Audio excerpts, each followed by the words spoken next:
In theory, I did it.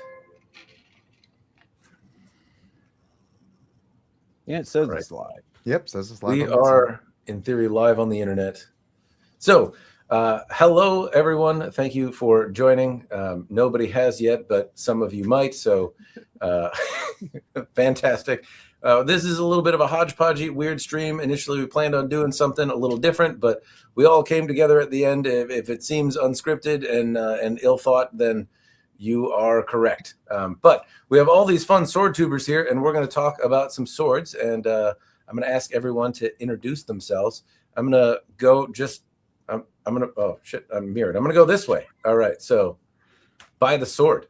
Go ahead and tell us what you're about. Absolutely. Yeah, I'm Jonathan, By the Sword, sword review. I don't know, sword tuber kind of dude. So yeah, that's what I do. I like swords. I mess around with them. It's a lot of fun. All right. Well, keep it going. All right. Hi guys. My name is Kai. I run the Ludus Ferocia YouTube channel. I also own a school that teaches HEMA disciplines called Ludus Ferocia. We have a school in Norfolk, Virginia, and a school in Fredericksburg, and we teach all sorts of stuff. But we do the European stuff, and we also have a Kenjutsu system as well. My name is Kyle, also known as AlienTube. I'm a sword reviewer on YouTube, and yeah, also known as Santa Claus, apparently. Epic beard Santa Claus. Sword Santa? Is it or Battle Santa? It's got to be something if, more. If Battle Santa Santa's brings me swords like for that. Christmas, I'm cool with that. All right. Like, Yeah, he's got them all in the back. You can see them. All right. Hi guys, it's Andy. I have the channel on online DLATREX, which everyone knows as.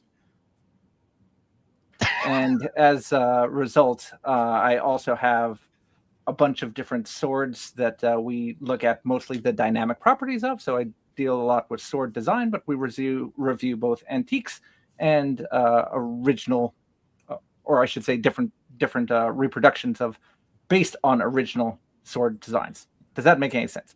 Sword data. That's what we look at on the channel. Oh, I guess it's my turn. I'm the last one. I'm Alex from Gargoyle's Blade. I mainly do reviews on Japanese reproduction swords, some Iaido techniques, and just backyard cutting sometimes. Good old times. Well, thank you, everyone. By the Sword, Jonathan is going to guide us through this conversation, because initially this was going to be hosted on his channel, but then the weather was like, how about we knock your power out maybe? And so to make sure the stream could happen, we're all just partying over here for the moment. And some of our guests here, Kai, Andy, and Kyle, all were told very short notice. Some of us Today. shorter than others even about timing. So appreciate everyone being here. I'll let you take it away.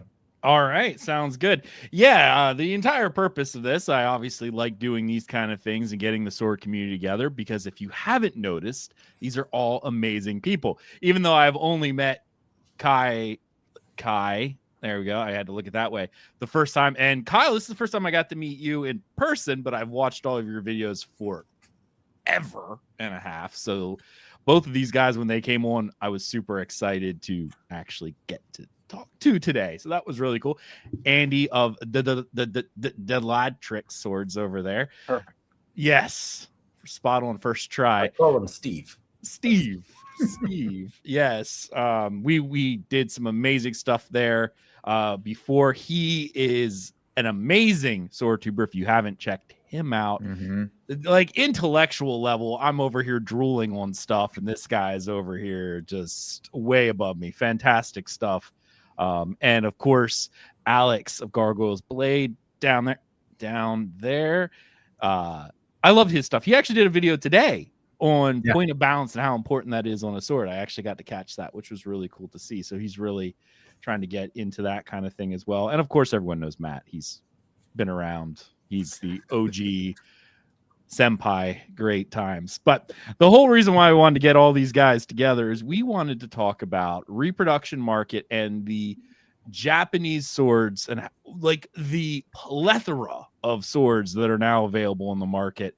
I watched a video of Matt. I told this in the backstage earlier. A long time ago, he talked about getting the old paper Bouquet magazines.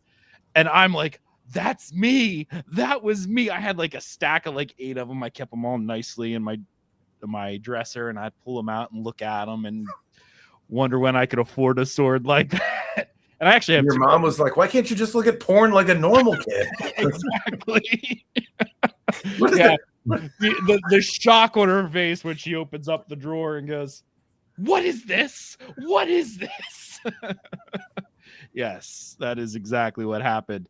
But you know, like even earlier on, I know there were a couple, but in my world, there were like 3 companies. That was LK Chen, Cold Steel, and Bouquet. That was about kind of it 20 years ago. Man, there are probably a few more, but those were like the big ones that I. You mean Hanway? LK Chen? LK Chen's new, is it? LK Chen's pretty old. Yeah, okay. No, I think you Oh, no, probably that's think Paul of Chen. Hanway. Paul Chen, yeah. Paul Chen. Paul Yeah, Chen. sorry, Paul Chen. Chen, From yeah. Hanway. Yeah, Paul Chen. I got the wrong one. Sorry about that one.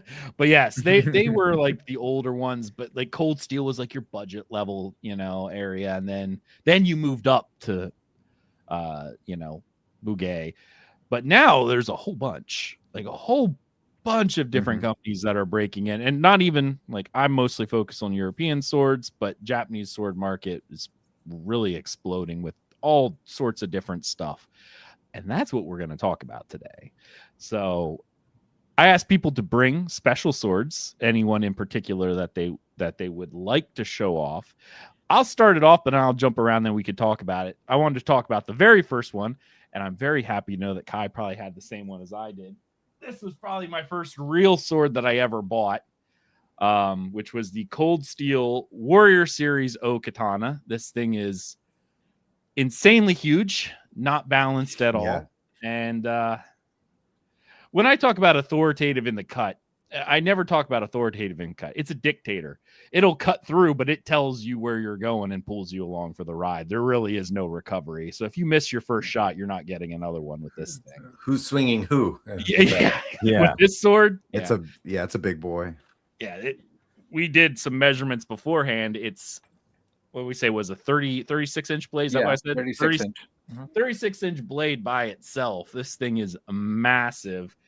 And I think at the time it was $600, something like that. Yeah.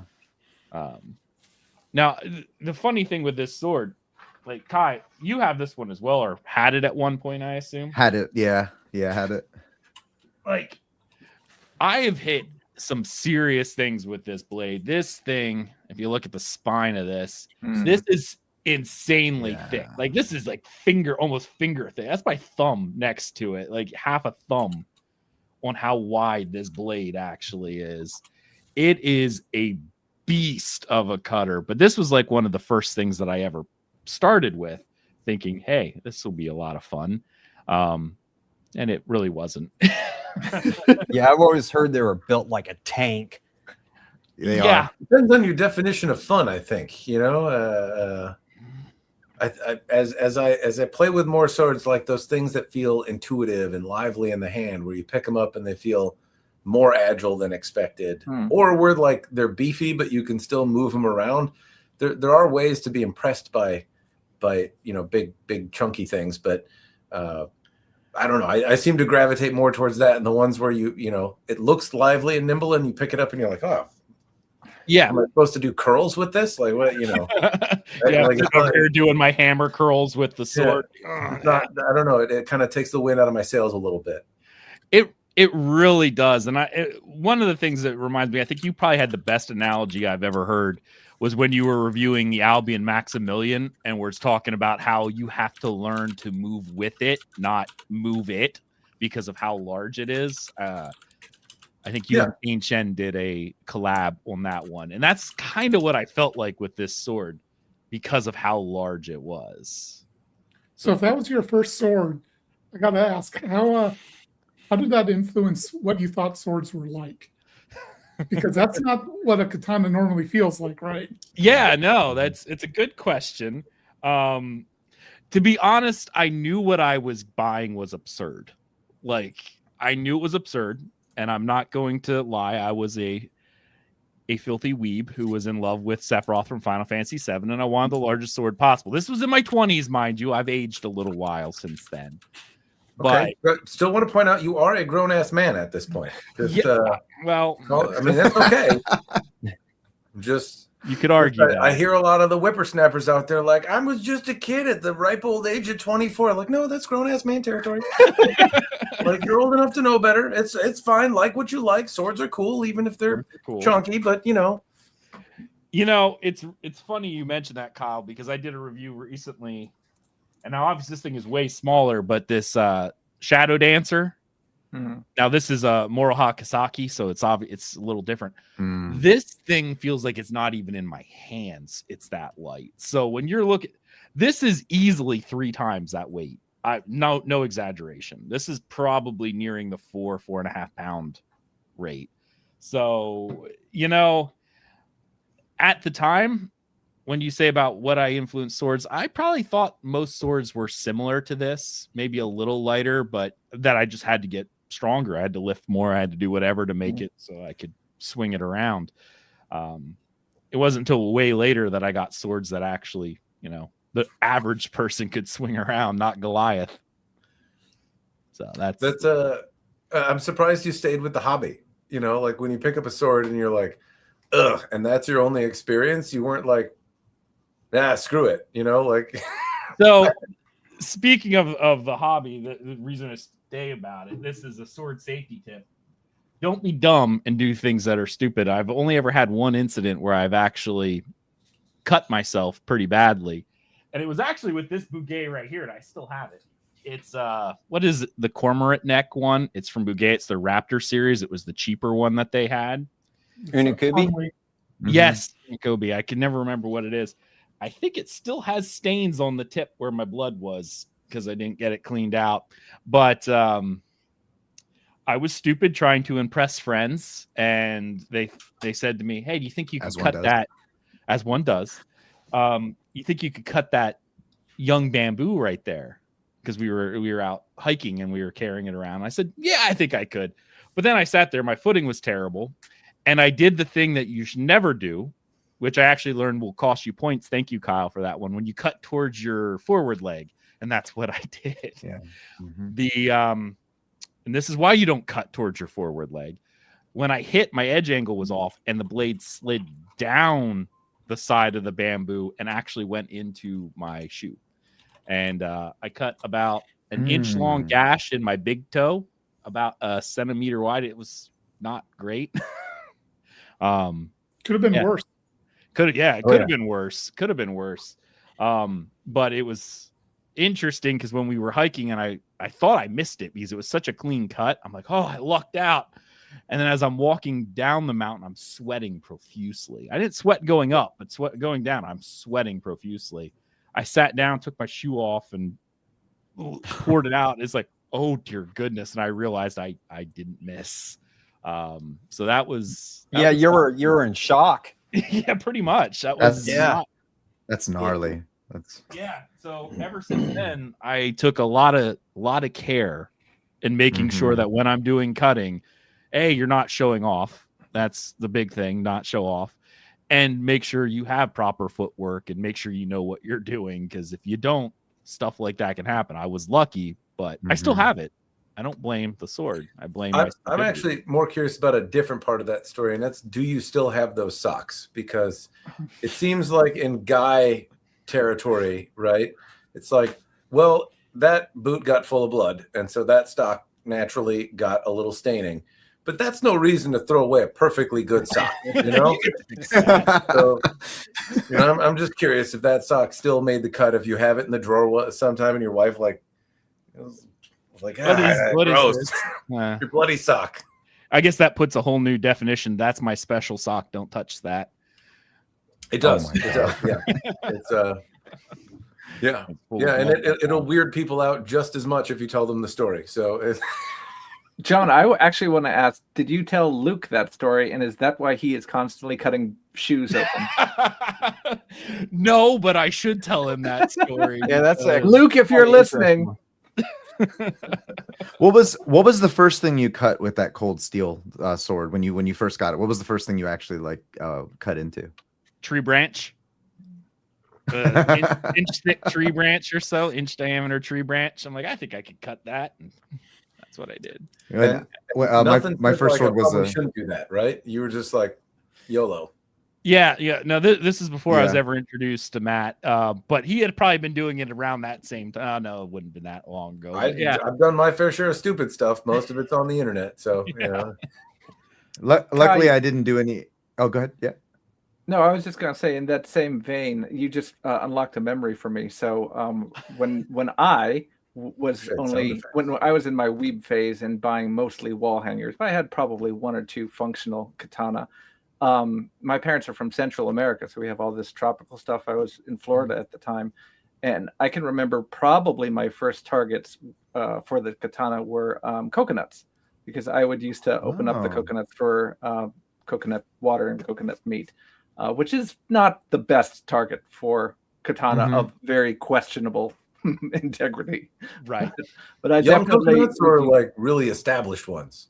like ones I'd knock off of my tree. Like, okay. You know, coconuts, they were usually, we try and get the water out of them. So they have the husk and everything on them. So they usually would not do as well as a typical like Latin machete. Let's put it that way. Yeah, I can see that. No, my very first katana was a Paul Chen Practical Plus katana when I was like 14 years old. I started Kenjutsu when I was 14, so I was about to buy a wall hanger. I didn't know any better, and I was like, I can't believe it's so cheap, and I didn't have much money at the time. And then a friend of mine was like, hey, do you know the difference between stainless steel and carbon steel? And I was like, nope. And they were like, yeah. I was like, I don't want carbon steel. It's going to rust. And she was like, yeah, but if you get stainless steel, it's going to break, you know? So I ended up saving up some extra money and I got that Paul Chen Practical Plus. And of course, you know, 14 years old, I'm like elated that I have this thing and it's a real, you know, quote unquote, real katana. And at this time, Paul Chen is the only company I know about that's the only one in existence making like real katanas. And which I guess it's me a little bit. But so I get that sword. And what is the first thing I do with it? Is I don't know anything about tamashigiri. I don't know anything about like kenjutsu, like outside of what I've learned. So I look for a tree branch and I start whacking at it. And of course I'm like, oh my God, it's cutting through this tree branch. And then I look and the blade has a set in it, like within the first week of getting it. And I went through like this existential crisis, you know, as a 14-year-old going, oh my God, my blade, it's ruined. You know, and I'm a weeb too. So I'm like, oh my God, it's like the soul is bent and all this stuff. And, and I went online and I looked as hard as I could. I was like, how did the masters fix this? How did they? And I found this article and it was like, yeah, my sensei would just step on the blade and then just check to make sure it was straight. And then we would get back to cutting. And I'm like, what? And so I did it and I fixed it. It wasn't a bad set. And that's what I've told students in the past. I'm like, hey, if we're cutting bamboo and your katana takes a slight set, you know, give it to me and I'll just like slightly step on it and it's fixed it like every time. Joe from the Steel Mindset in chat. By the way, if you haven't checked out his channel, he's fantastic too. He's actually going to be on this one too, but our schedules didn't align, so I'll have to get Joe on later. He goes, when Cold Steel Warrior got wrong, the Hanwei Practical XL series got right. Similar toughness, world of difference in usability. I haven't touched one of the Hanwei Practical XLs, but I've heard nothing but glowing reviews about the people who have them, and oftentimes they have them for like 15 years and they still use them. Like, do you still have your practical, Kai? I do. Yeah, it's at our school. Yeah, the original. It's the Gen 1, like very first one. See? So I remember having a little bit of a chat with Patrick at Cast Iberia about the practical series, and he described it as kind of like not like a garbage sword, but like something that you could use comfortably, and then when it was, you know, diminished because you're not in it so much, you could just buy a new one, right? And when those swords came out, they were one of very few people manufacturing them, and the cost to have a sword, you know, sharpened would sometimes be more than the cost of that sword, right? So yes, when it was dull, you could just go, you know, like, my house is dirty, buy a new one, right? Like, that doesn't make sense, but they worked really well. And so I was thinking about that when he had mentioned like this was kind of intended to be like a discardable, usable thing, Mhm. right? And when you got your use out of it, you bought a new one. And I was like, but people didn't do that. They're like all the people that bought them 20 years ago still have them and are using them. And like, I still have mine. Now, it has never been sharpened because you were absolutely right. I cannot afford to get that thing sharpened as I would like it to get sharpened and then repolished. Funny story on this one. You guys are bringing back so much memories. I have here it is. My Bugay Shobu, and I loved this Bugay Shobu. And at one point I was cutting and I missed the target, hit a nail or something, and I got just the slightest of chips here at the top. Just slightest of chips. It was like a roll at the time, but I think I fixed it since then. And this sword right now it's about 1,200, I think, if you still buy it. I love the Shobu, the Irish Leaf. It's fantastic. But I remember reaching out, and I cannot remember the guy's name. And if I could, you guys would probably, face death, slap your hand. Like, why would I even bother this gentleman?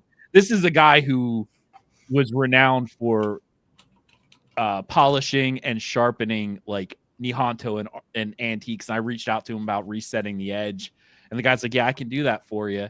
And I told him what it was, and the guy's just like, "It would cost me more to sharpen it than it would just to buy a new sword if this is just a production. I deal with antiques, like 500-year-old swords, not what you just bought from a production company." So yeah, I wish I could remember the gentleman's name. I don't know if he still does it or not, but he was one of the big guys at the time who, were doing the traditional stone polishing of Japanese swords, and pretty much only for Nihonto and, those antiques, like those kinds of things. you just showed the Bugay Shobu. That's always one that I've found somewhat questionable because it seems like kind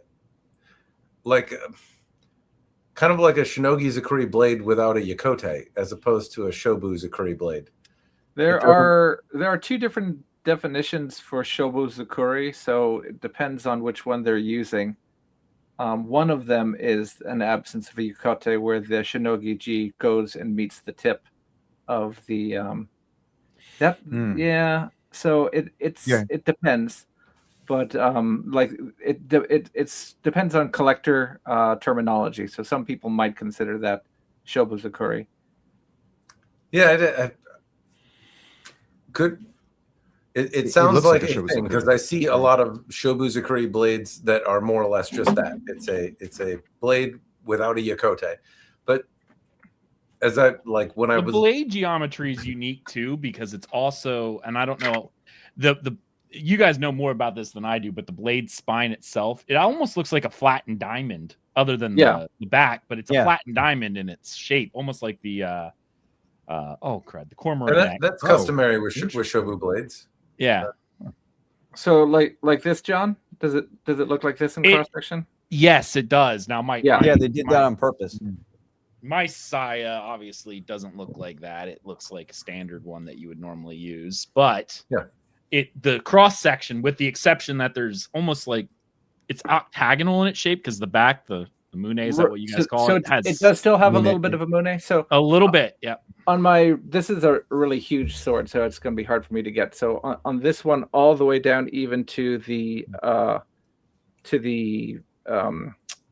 habaki here, it's pretty much, it comes down to such a fine point that it doesn't really have much of a mune at all. So it's almost like a double-edged sword on both sides. That's the way that they executed this Shobu Zakuri.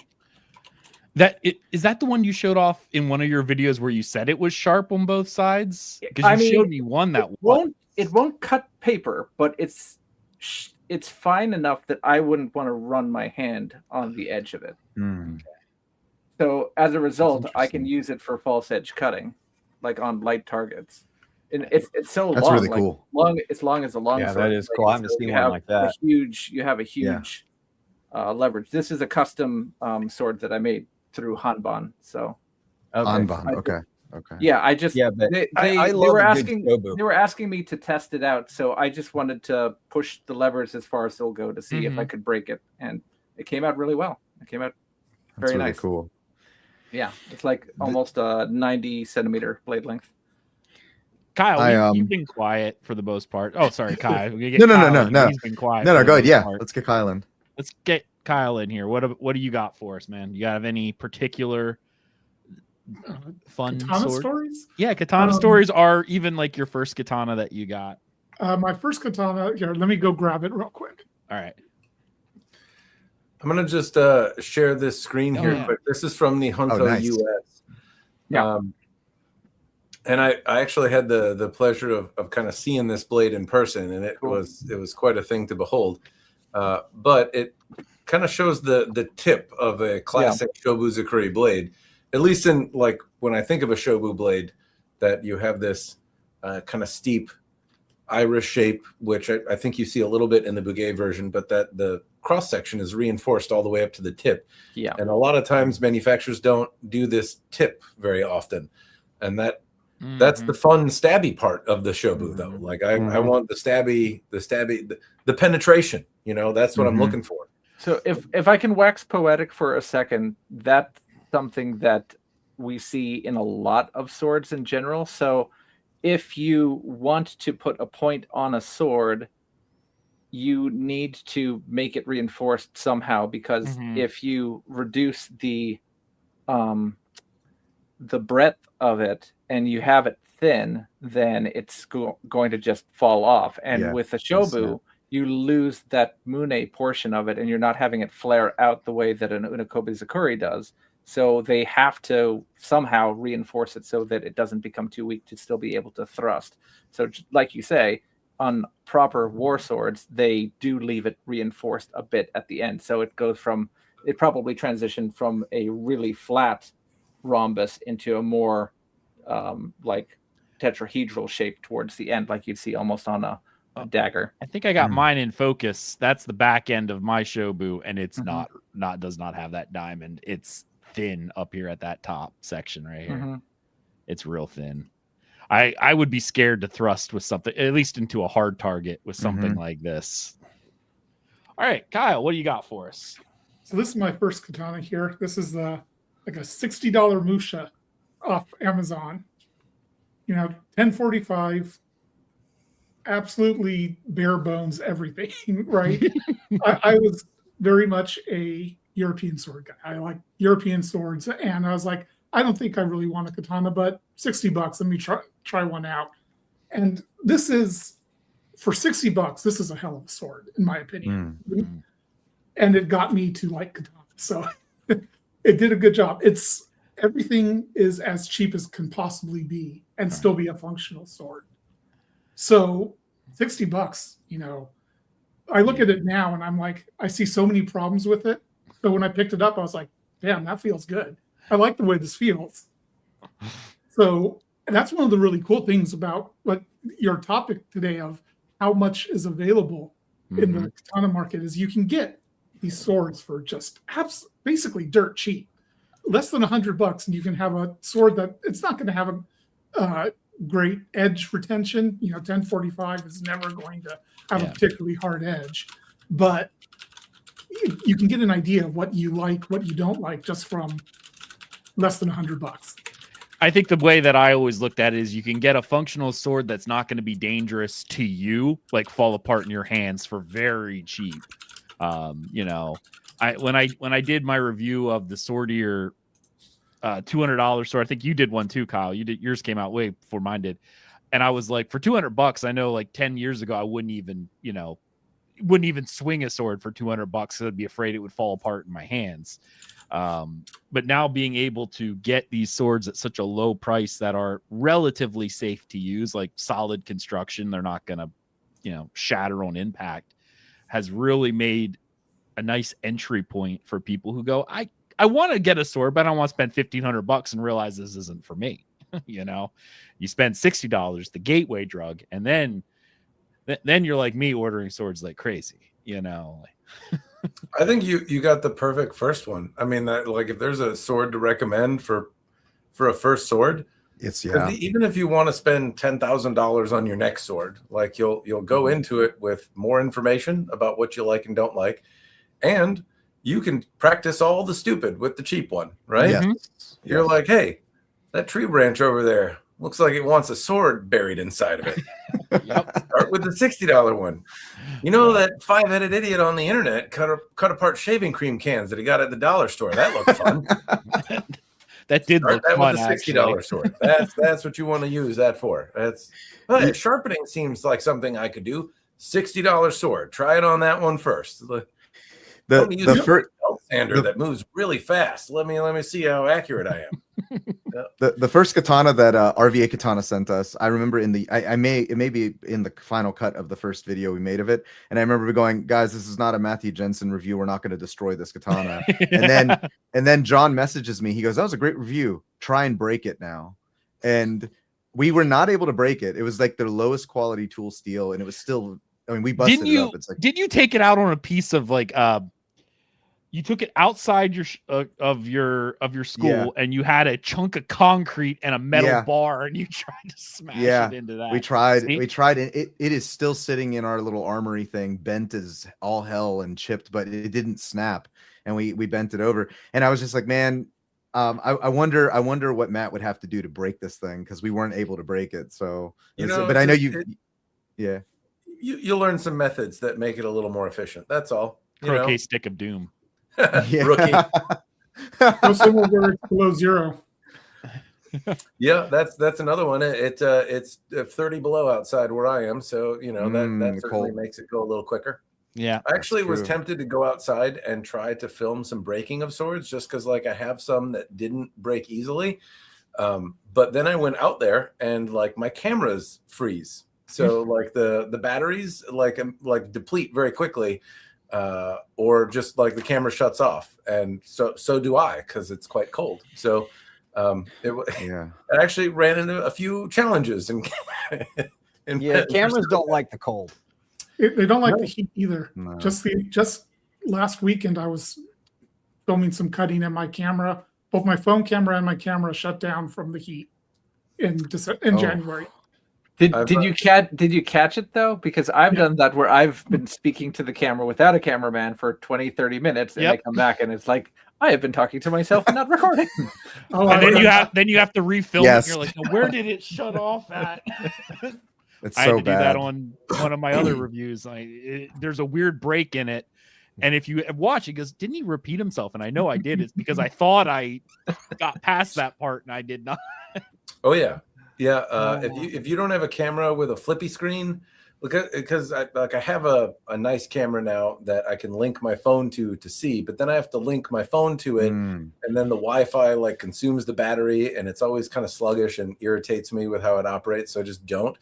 But yeah, it's definitely bit me in the ass a few times. Multiple cameras is the solve there. Because when one dies, or you don't turn on the right autofocus mode, or like your stand moves and now you're out of frame completely, you have a whole nother camera. So that's why I try to bring sometimes 2, 3, or 4 of them out there, and that has saved me a lot, especially if you're breaking anything. Because the amount of times that I forgot to hit record while breaking a sword that I don't have another one of is too many. So you got to have record on multiple things. Got to have some coverage. Can you imagine contacting the guys? Hey, can I get another? Can you send me another one? No big deal, right? I broke the first one, but I didn't hit record. Yeah. I mean, it's happened. Yeah. Oh. Nice. It's not great. You learn your lesson, but multiple cameras are the way to go, because you don't know if they're recording or not, and like you get into it and running around to check and see if your camera's still recording, also very frustrating. So it kind of kills the vibe a little bit.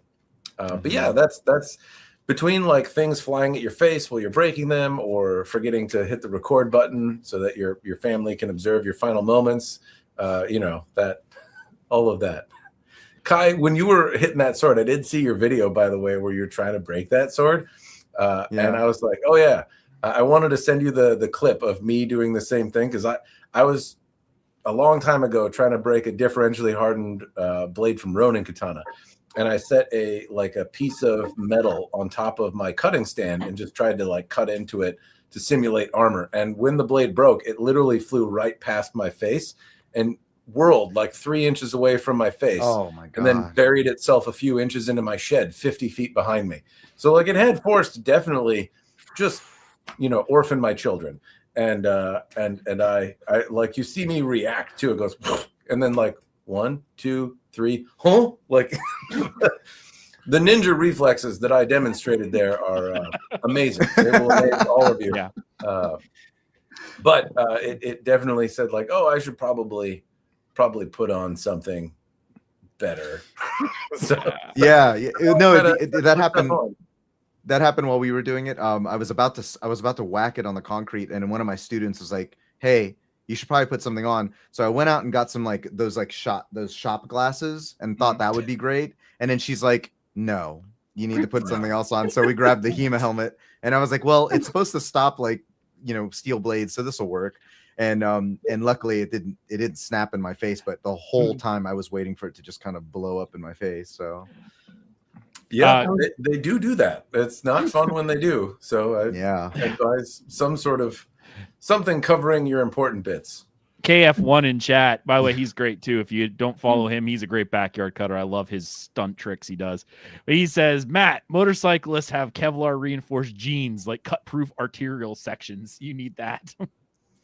That would not be a bad idea. I've solved the problem a little bit with layering, which is not going to be great. So but it covers the important stuff. So I have a ring mail cut-proof shirt, which is made for a man not my size.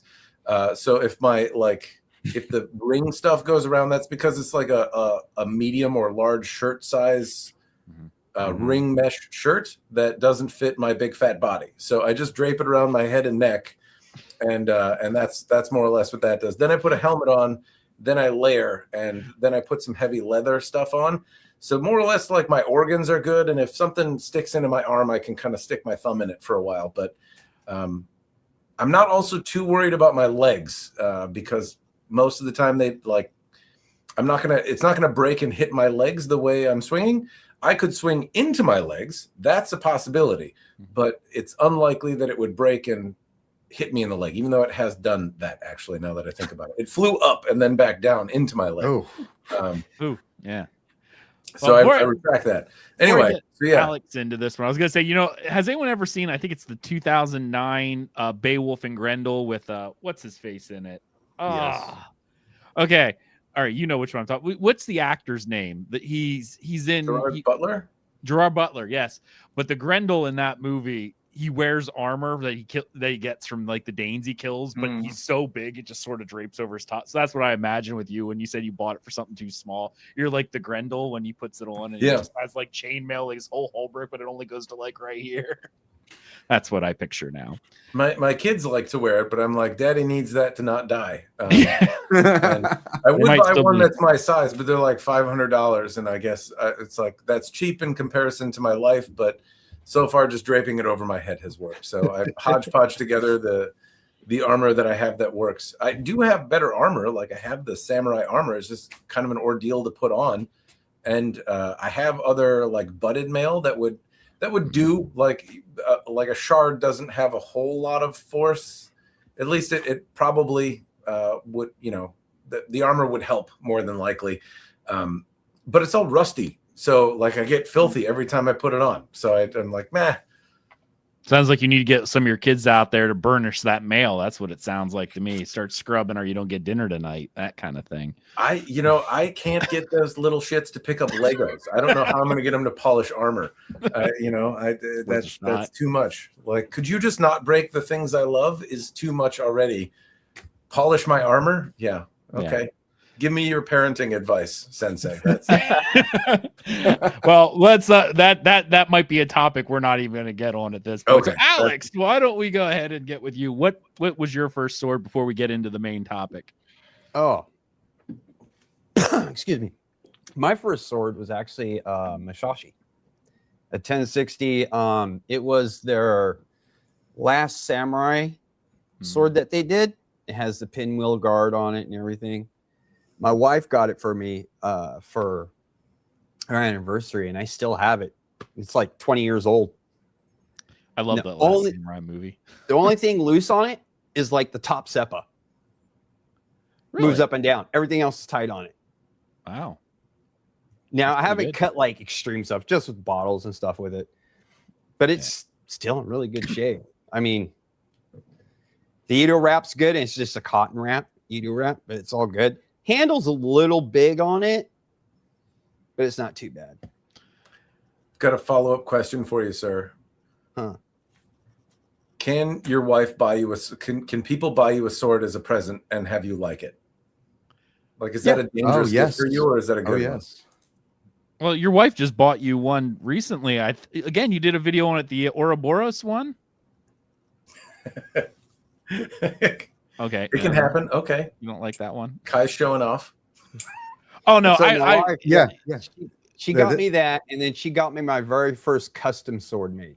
Oh, nice. Oh, that's awesome. Actually, that's what kicked off my whole channel right there, is when she did that, because she brought my love for swords back. what was right what was there. what was the custom one that she got you? It was from Swords of No Shire, and it was a Wagasashi. So I liked it so much, and the fittings that she picked out was all dragon theme. She goes, well, if you want, you go ahead and have them do a custom katana too. So I did. So I have a You have a die show? Oh, that's cool. Now I don't cut like that one, like the Wagasashi and the Musashi. I don't cut with very often anymore because they're sentimental to me. Mhm. So what I did was, because I had custom jobs done for her, I built a big sword rack, and it's got lights in it, and I inlaid wood and whatnot. So all our special swords go inside that thing. That's awesome. Like, I totally think that partners can choose good swords, because like the one I just pulled out was the Pavel Mach Kriegsmesser.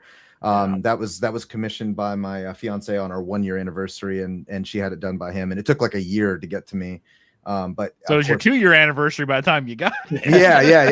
Yeah, exactly. But I mean, this thing it's so good. Everything about it, it cuts well. And Pavel's a great guy, even though it's hard to communicate with him sometimes because he has broken English. But it was really cool, you know. And it was my first like European sword that I like truly fell in love with. Yeah, I watched that video because you had your fiance in it when she got it for you, and I'm like, that dude right there, he found a keeper right there. That's a good one. I don't like swords are a dangerous one to get for me. I would don't get me wrong, like anything sharp and shiny I'm going to like on one hand it's a slam dunk because it's a sword and I'm going to love it. On the other hand, I'm probably not going to love it. You know what I mean? Like, it's probably going to be a really shitty sword that I like because you gave it to me and it's a sword, but it's going to go like on the I'm going to put this on the things that I keep because people I love gave them to me and not because I actually enjoy them whatsoever. That's and unless I can't get rid of it because it's unless they put swirly Mitsudones on it. You know, if it had that, but that's the thing. Sometimes people pay attention to those subtle, or in my case, not subtle at all details. But I would more than likely it would be like, oh, I was doing this thing and I saw this sword, so I got it for it, and be like, this is shit. Like, I'm not gonna. I feel like I could take an old rusted VW, print out a whole bunch of Mitsudone stickers, stick it all over, and you just be like, I don't know what it is about this car, but I love it. There's a strong possibility that whatever you put that on, it will draw my attention. Yes.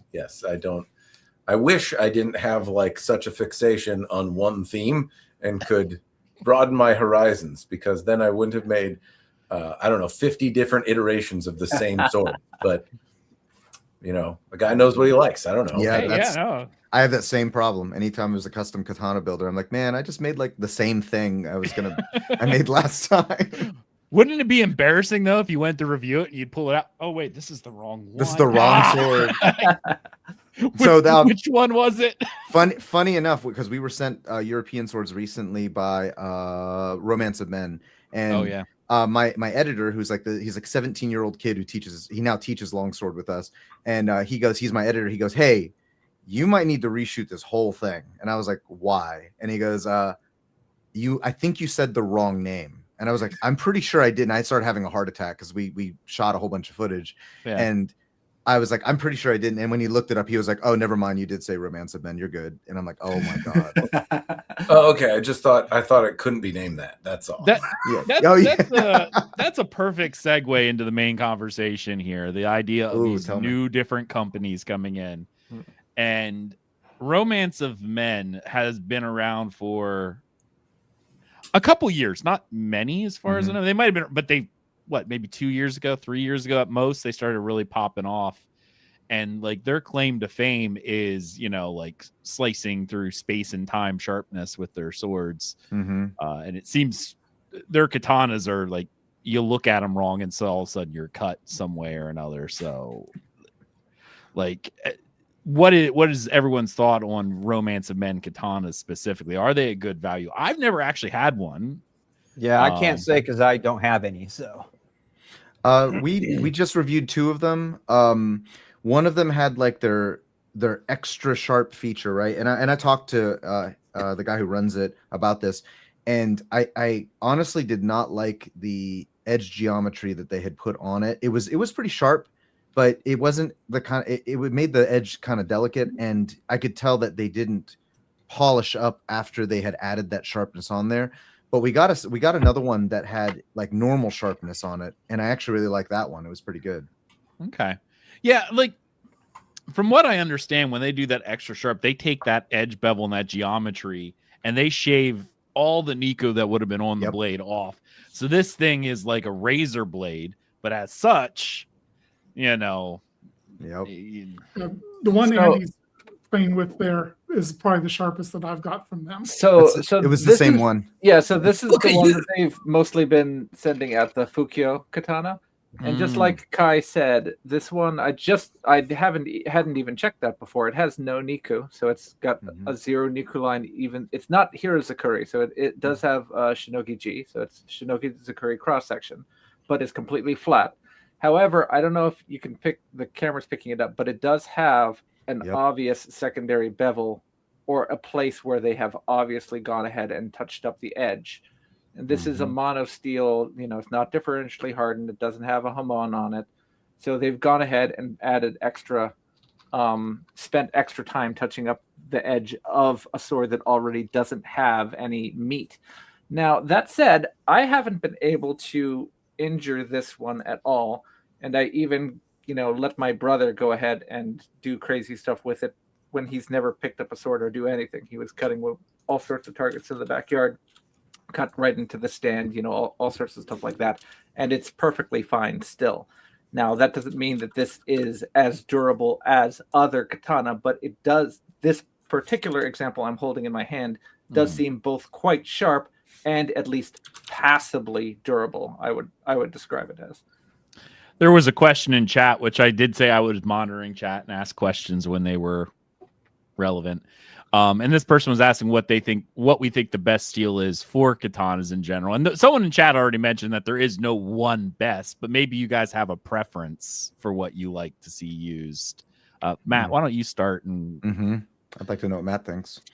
To me, it goes in 2 separate directions, right? So if I wanted the most durable katana, right, and I wanted to have the best chance at surviving or exhausting Matt when he tries to break them in the stupid way that he does that, then I would ping Nick Miller. The strongest sword that I've ever tested was from Nick Miller. It broke my stand. I had to fix my stand trying to break that fucking sword. And he was very generous and sent me the broken chunk of the bottom so I can use it to break other swords. But whatever he did, whatever he made it from, was an incredibly durable thing. It seemed to hold an edge reasonably well, but it was also just incredibly shock resistant to bashing on poles. So if it was I need something that is going to survive my stupidity and panic, and if I'm swinging and hit concrete walls and metal poles, the sword's fine, then that would be the direction I would go. But that also lacks some personality, right? So that has no tie to history. It's just a really well engineered and executed kind of modern killing machine. But if I wanted to see something that had a closer tie, then getting an antique made of Tamhagane, it's very pretty. You can that's it's not necessarily like what it's made from, but like when it was made and who made it and who might have carried it and what kind of provenance the sword has. I think all can add to the experience of owning it or practicing EI with it, and certainly appreciating it and looking at it. And I always find it fascinating that these smiths that had like more crude tools than what you'd find in the discount bin at a Home Depot made some just beautiful works of art that we're still appreciating today. So they're just two different things. And so if I want pretty, something to look at, then I like a folded steel. I like an antique, or I like a modern folded piece. And if I want durability, then I would go with a steel that does that to the best of your budget. Yeah, actually, I'm waiting on a piece from Nick. He sold me on one. Doesn't fit any oak shot typology. It's really weird. But of course, he's like, "Do you want it?" And I'm like, "Of course I want it." So Yes. I'm waiting on. What steel was Nick using when he made that I katana? don't think he tells us, does he? Oh, is it secret?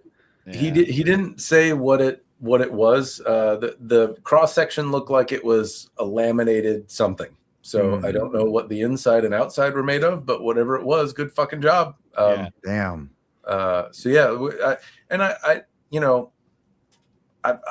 you hear in all of the videos I say, I'm not an expert. I'm not, it's not scientific what I'm doing, but I've smacked a lot of fucking swords into poles. Okay. Yeah. This is not a common thing people do. Yeah. And it's pretty weird for the pole to like the stand that holds the pole to break, and pretty weird for me to get tired doing it. So that is a new level of milestone. And that was a funny video to make, because I was like, okay, I'll break it. He said it was durable. Let me try. And then like, God damn, okay. Matt, you claim not to be an expert, but how many people are there that have hit more poles with swords than you? Yeah, I'd I imagine can't think of any. there's got to be somebody out there. I don't know. First, like, having a lot of things and smashing a lot of things doesn't mean like knowing a lot of things. So hopefully the firsthand experience is useful. But you are recording it and writing it down. It's science. If you do that, if you don't, it's just messing around. Yeah. I would honestly say all of the Redditors, Mall Ninjas, and YouTubers who haven't broken that many swords probably can't say that they have, and there are many smiths that have probably not done that either. Right. It's possible. It's only funny. I'm able to restrain myself in the comment section, but there are times where somebody, the keyboard ninja, will come out and say like, "Well, the Chinese swords are shit in comparison to the Japanese swords. They last forever, and you couldn't." And I'm like, "What data do you have?" And they're like, "Well, I've been doing this for like 30 years, and I've owned like 100 swords." And I'm like, "I fucking broke more than 100 swords." I don't like know. the thing people don't even understand. I'm glad you brought that up, because Tamahagane by itself is just one of those things. It's crap steel. Like, let me rephrase this. What they had to work with was garbage. It was ingenious what they did with it, but they didn't have great steel. They made it out of sand, for crying out loud. That's why they had to do the blooms the way they did. Yeah.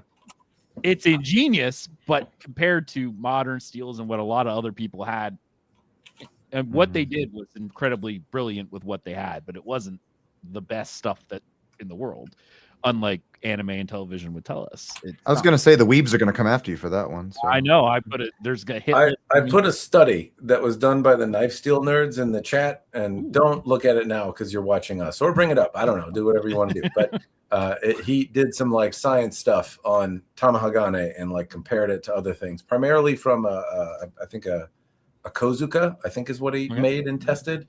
But anyway, like there's some comparison of Tamahagane made from legit stuff by a science guy who knows knife steel.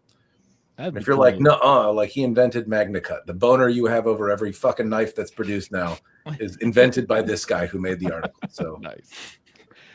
Yeah, no, that's it. I appreciate it for what it can bring out artistically. In terms of, would I take that against a hard target? Probably not, because you want to talk about taking a set. I'm partial, and I know you guys probably hate me on this one. For those who, I like the 9260 spring steel myself. Now, for Japanese swords, people probably say no, you shouldn't do that, because it teaches you bad form because it's more forgiving. But that's the type of sword I like. Speaking of teaching you bad form, Kai, tell me why I'm wrong.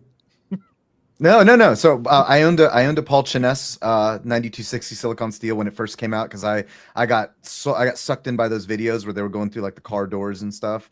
So I was like, oh, the strongest katana on earth, and it only costs $300. I'm getting one, and I never like torture tested it or anything like that. There was nothing else like it at the time, and I wanted something like that. But coming from a Kenjutsu background, like I don't have a whole lot of different steels. I have a lot of T10 katanas because they're pretty available, you know. I've had some 1095s, but never any L6 Bionite or I haven't even gotten an S5 shock steel sword yet. But I remember talking with James Williams one time from Bugay. We had a discussion about his Hisho knife because I asked him, I was like, how did you come up with this whole idea for the Hisho knife? And he went into grisly detail about how that knife has been tested overseas and all sorts of stuff. And he just matter-of-factly talks about like people getting their larynx cut with it and stuff. And he's like, yeah, it works really great, but you have to be careful with this. And I'm like, okay. I was just asking about like how the knife was made. And and then we got into Kenjutsu because he practices Iaido and Kenjutsu as well. And at that point I had been doing Kenjutsu for like, I don't know, like 15 years or so. And we were using boken all the time. So we were hitting each other, hitting the boken all the time. And he kind of was like, we were talking about technique, and we were talking about a technique called ukinagashi, where you come up, and then you cut over. And he was like, yeah, you're really not even supposed to have the sword touch. And I was like, what? And he was like, yeah, like, traditionally it's almost like a dodge. You're not really wanting someone to clash into your blade like that. And I was like, why? Like, I do that all the time. And he was like, yeah, if you have a tamahagane blade or anything like that, it's going to bend. It's going to bend. And really the part you want to hit with is the shinogi, of course, not the edge, which is very different from like Hima. And when he was going over that with me, I realized that like when I was practicing and we were doing those drills, the ukinagashi drills and everything, the amount of times we were hitting each other with wooden swords or hitting each other's wooden swords with the other wooden sword would have severely damaged a traditionally made blade. Even on the shinogi, even on the mune, and so when he was talking about that with me, he was like, yeah, it happened. Like it happened when you didn't have any other choice. And in fact, edge to edge happened quite often from archaeological finds, but you want to use the shinogi, you want to use the mune a whole lot more. And so like that kind of changed my opinion of what steel, if I were to theoretically have the perfect sword to fight with, I understand why somebody would want a spring steel sword or a shock steel sword. But if we were talking about just like aesthetics and, doing tamashigiri and looking at the sword and going, wow, this feels very good in the hands and looks very pretty. I've never owned a tamahagane sword. I've handled a few, but I love swords that just have a prominent hamon, like T10 for the price so far has been good. I know it's kind of a cop-out answer, but I do like the way they look. So no, it's a good answer because let's face it, you said for the price, most people aren't going to drop 10 grand on a sword. Maybe idiots like some of us, but most aren't going to do it. I might resemble one of those idiots, but yeah. Kai, you talked about something that's kind of the evolution of training. I think when you start doing Kenjutsu and do like paired boken drills, you're clicking sticks together quite a lot and sometimes impacting each other accidentally. I've broken wooden boken doing that already. Yeah, me too. Like multiple. And I didn't even do it a whole lot. Though, like there's a sign of control is not like doing that same kata and not touching the sticks together. And then like the further understanding of that is not only like not whacking your sticks together really hard, but also like understanding what the application is behind it, because most techniques of like a block are actually some sort of attack, and you wouldn't actually block there. You would go in to do some sort of other maneuver, but the kata is more reserved. Yeah, so like I'm gonna hold up this monstrosity real quick. This is an Akado Armory sparring katana that we find this is the only one we've ever been able to break, and we do full contact sparring about 3 times a week with the steel ones. This had a bad heat treat. And it snapped on the first try. One of my students had it, and so I turned it into this ghetto indoor trainer. It has seen that video. Yeah, the shards are on it, and it has the same weight as the real one, but I can like not hit my lamps and stuff now with it. But we find one thing that I love about our Kenjutsu system is that we pressure test the katas. Like the katas that I come up with, because it's a Gendai Budo. It's a modern Kenjutsu system derived from the one that I learned before.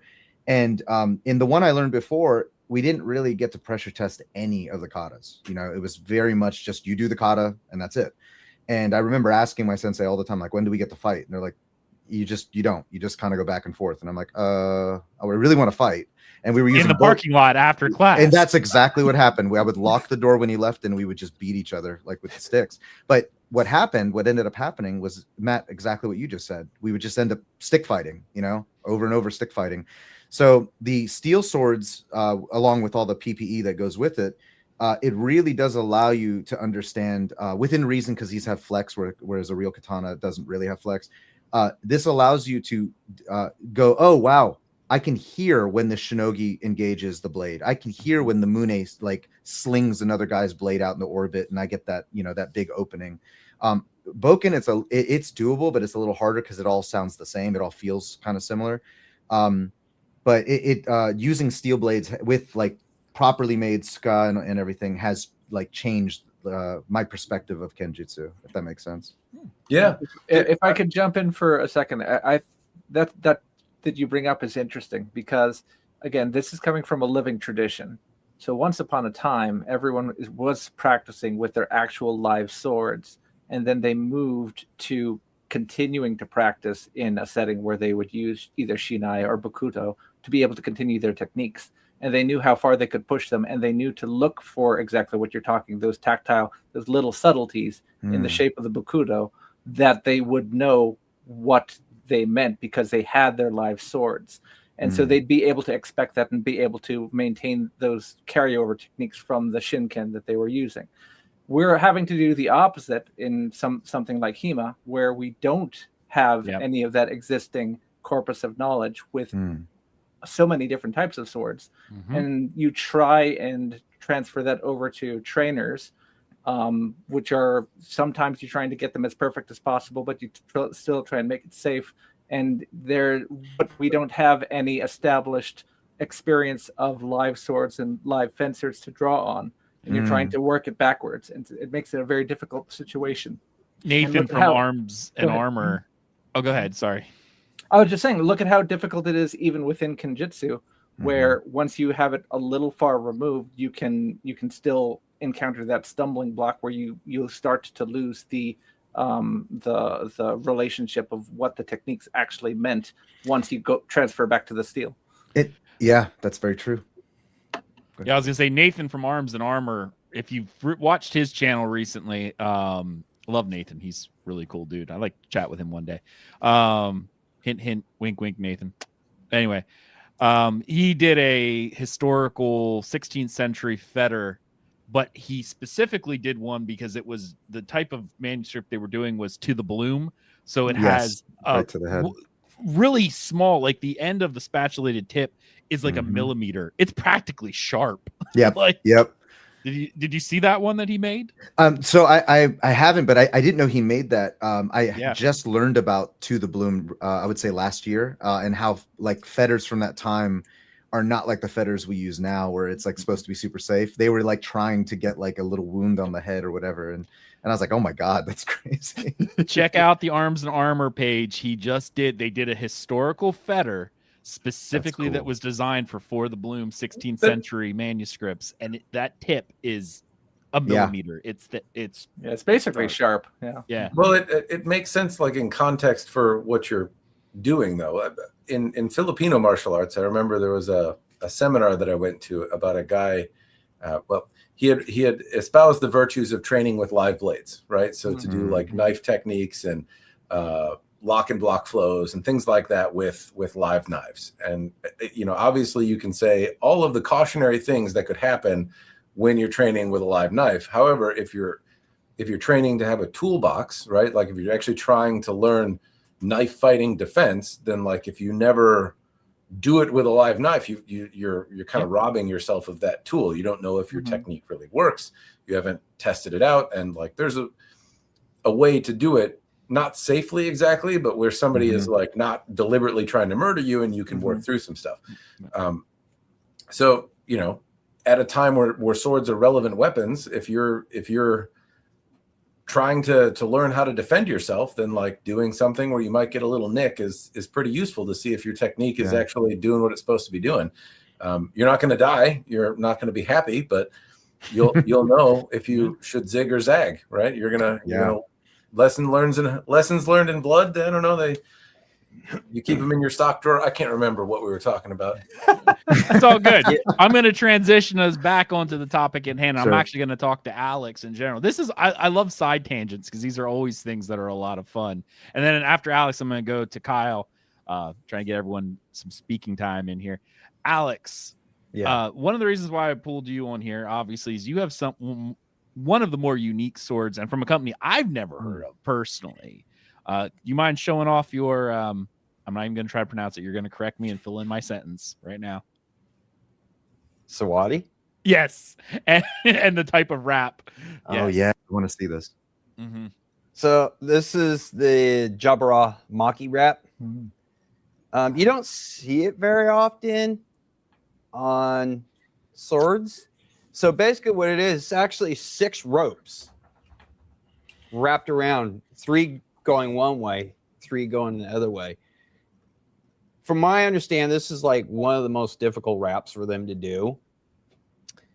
And Sawadi, that I know of, is the only company that will put this type of wrap on their swords. Now, Amazon, because that's where I get these, has the better price for them. Because if you go to their website, these are $300. This I got for $167, and it's a T10 blade. Oh my God. And these blades That's are awesome. wide. Festina in chat says Jabra Maki Shadow Dancer will now do it for $800. Yeah. And this was, like I said, 165, and I have never had an issue with their wraps. And this is actually full Samigawa wrap. So you're actually getting a really good deal. Yeah. I call these my beast cutters. I've never had one of these fail on me yet, nor the wrap. I've never is there heard a of the company before. Yeah, neither have I. Is there a Hamon on that blade too? Yeah. Wow. It's kind of hard to see. I don't have much room. Yeah. But it is differentially hardened. That's so It's a cool. T10 blade. Oh, do you have one too? Oh, you have one? Wow, that one's beautiful, Matt. It has the touchy fitting on the top. Yeah. And there this is is different- a Handachi style, but this is my walkie naturally because it's done up in swirly mitsudomes. But there's 8 strands of silk. Oh my God. And then, so Alex, I don't know if you found this to be the case on yours, but Jabra Maki tends to be, well, it's done on bougier blades, right? Like it's a fancy wrap, right? Yeah. But it's ornate and generally, like, not to say it's weak, but it can be delicate. So as a user, it's risky is all, just because it has a tendency to be on the delicate side because you've got a bunch of lace strung together. I have not had an issue with mine It's so cool. at all. The only thing I had a problem with them is this back caulker was start getting a little loose. So I just put a little glue back there. But other than that, I have not had an issue with their wraps coming Alex, loose at all. Do you know if they have Hishigami in that example? I couldn't tell you if they do. You can move it a little bit, but I mean, let me see if I get this on camera. If they have the wedges in there for that price, that would be pretty crazy. I mean, as it is, it looks like a really great price for a lot of swords. Yeah. And then That like is this great. one, it's already Matt- set up. If you do Iaido, it's already tied here and everything. Or they'll do like a big old parachute wrap right here. They try and do like the traditional Sagio wraps on their sayas. And like, I mean, they don't come out. That's I have awesome. one that's That's 3 years old. I've never had to shim the saya, and I love it. It's my green one. But yeah, I need to took get a one of those. chance. Just one day, I saw them on Amazon. I kept seeing them. I was like, I'm gonna take a chance because that wrap looks unique. So I did, and I've bought 4 of these things, and I've never had an issue with them. I mean, they just cut and cut and cut. That's awesome. cool. And that handle just holds up. And that's almost 11-inch handle. Well, Mm. yeah. But they're heavy. Like this one right here. This is 2 pounds, 8 ounces. So it's not a light one, Mm-hmm. but it's nimble. It is nimble. I can use this thing one-handed, just wheel it around. Mm. And he has done so. I've seen him do it on some of his shorts. Yeah, and you saw my part of my video today, the POB. Yeah. And that's why I was stating, the POB on your sword, even European swords, is so important. Yes, it is. Because it Yeah. lets you have that ability. Even if it's a heavy sword, you should be able to control it and not feel like it's going to keep traveling on you. Yeah. You know who does that really well with both their European blades and katanas has been LK Chen. I've had really good luck with LK Chen stuff.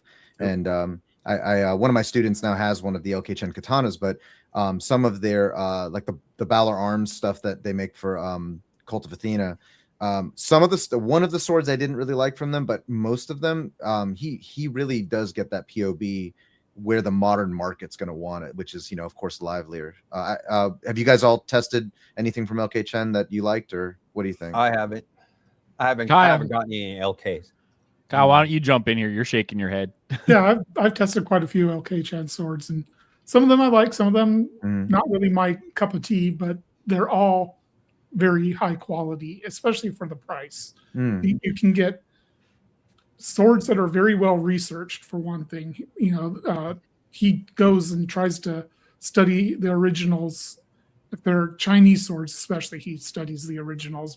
He's a practitioner too, right, Kyle? He is a practitioner and an excellent cutter too, by the way. I think I've seen some clips of him doing some insane cutting. It seems like he puts no effort into it, and it just sails through every time. But consistently, one of the sharpest swords you can buy is from LK Chen. Well put together, well researched. Almost everything feels like the way a sword should feel. We all know when you pick up a sword, there's a feel to a good sword, and even if the sword isn't for you, you can still feel it, and you can still tell this sword, whoever made it knows what they're doing, and every sword that he's made has that feel to it. I have an anecdotal story on that one, because you talk about people who, when you pick up a good sword, I had some friends and I brought all my swords over because they wanted to cut. So I said, okay, I'll bring swords. I had all these swords with me, katana, long sword, all sorts of stuff. The one gentleman who was doing it, he'd never cut before, and he grabbed hold of one of my long swords that he really liked, and he thought it was going to be a bit heavier. And we were cutting all afternoon, and I kept asking him, do you want to switch swords? And he's like, nah, I'm good. I got this one, because he just fell in love with how it handled. And he's like, nah, I'm good. This is the one I want. He used the same longsword all day. He's like, I don't know what it is. I picked up all of them, but once I picked that one up, that's the one I'm like, that I like using it. And honestly, it was one of my cheapest ones too, which was really funny.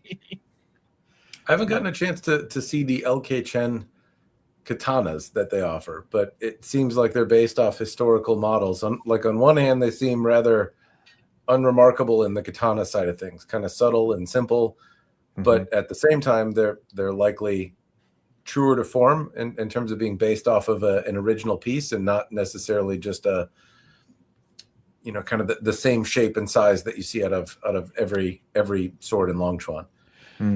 So I'll jump in there just as the anecdote. Okay. So I got to visit a local Nihonto collector. He's a retiree, and I was asked to bring a whole bunch of my swords along. So I brought, like 5 katana. He bought a Ronin katana right off of me, just cash in hand, because he liked it. He's like, I'll use this in the dojo. So he bought a little cheapo one. But he wasn't very familiar with the repo market, so he wanted to see what is going on with the modern market. And he's comparing the Hanban, and he's comparing the Romance of Men, etc. And to that end, I brought the Matthew, what you were asking, this one. So this is the LK Chen Tatsu. And in looking at it, he said, this is a very plain and not very gaudy looking katana. This looks very boring. But this, compared to all the other swords you brought, looks most like a Japanese sword. This one looks like Yeah. they're actually doing what a Japanese sword is compared. Like the other ones, he felt were perfectly good for their price and perfectly functional. But he's like, LK Chen has made a sword that actually looks like a Japanese sword, and so I like it a lot. But again, I think that it's not winning any beauty contests, I guess is the way to describe it. Like it's not very, because just like we're describing, there's so many swords that you can get even on Amazon for just like $100-something bucks. And LK Chen is producing this in the $500 price point, and it's not really catching anyone's eye. So he's in a kind of weird spot in the market, I think. Where that's definitely mid-range in my opinion, because everyone's mid-range is different. Whenever I count it, $500 and below is budget, 500 to 1,000 mid, and then 1,000 up is all the high end. That's just the easy way that I do it. Some people move the numbers around, but that's definitely a bit more of a commitment to cost, than what maybe if someone who's not really into the hobby would want to do. The low end of the mid or the high end of the low end. Oh yeah, there's a lot of differences there too.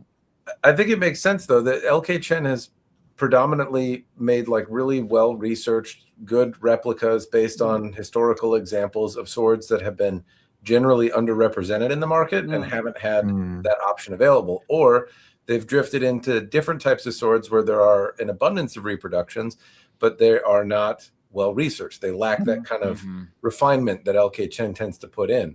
And katana just aren't that way. Like there's a ton of options, and a lot of them, generally granted, tend to be about the same. But there's a number of more refined options out there. I think they could absolutely find a market, but they have to like recreate a historical piece with a little bit more love. Something a little bit more interesting. And with that said, staying on the topic. Ryan Sword is a company that Andy, you made a little diagram for me that I sent off to him. That I sent you some measurements of an antique sword that I really like. That's old and tired and not really remarkable, other than the fact that I like the look of it. And they can recreate your Nihonto. And I've heard a few people speak very highly of their ability to recreate your antique blade with the proper measurements. To the tune that like it might fit in the saya of your antique blade, like they get pretty close. That's cool. So if you have a Mm-hmm. Nihonto that you don't want to use, but you want something really Japanese, like you could conceivably take some very detailed measurements, send it to the folks at Ryan Sword, and like get a copy of the antique sword that you own, and then go hit trees with it. Now, I don't want to bash any company, so we're going to refrain from that because there's a little bit. Now, I have heard mixed things with Ryan Sword over the years. Now, I see in chat, this is also a good point in question. Old School Sword Guy says LK Gen does a good job, but their QC sucks. So you might get a gem and you might order the exact same sword and quality control was terrible and it's a complete lemon. Is that like a similar thing with Ryan? I'm trying to place why sometimes I hear good things and sometimes I hear bad things about Ryan Sword. I think that they had a storied history. Sorry to cut you off, Kyle. There was a long-standing red flag. A few things. So one, they were selling laminated blades that weren't laminated, and somebody broke one in half and then etched it and was like, "Nuh-uh," and they were like, "Fuck." And it You mean go sword well. companies lie about what steel they use? Yes, I've never heard that before. It happened, and then there was a rep that they had that didn't go well, and I don't want to name names, but he it didn't go well with me either, and that created, I think, a little bit of fallout too.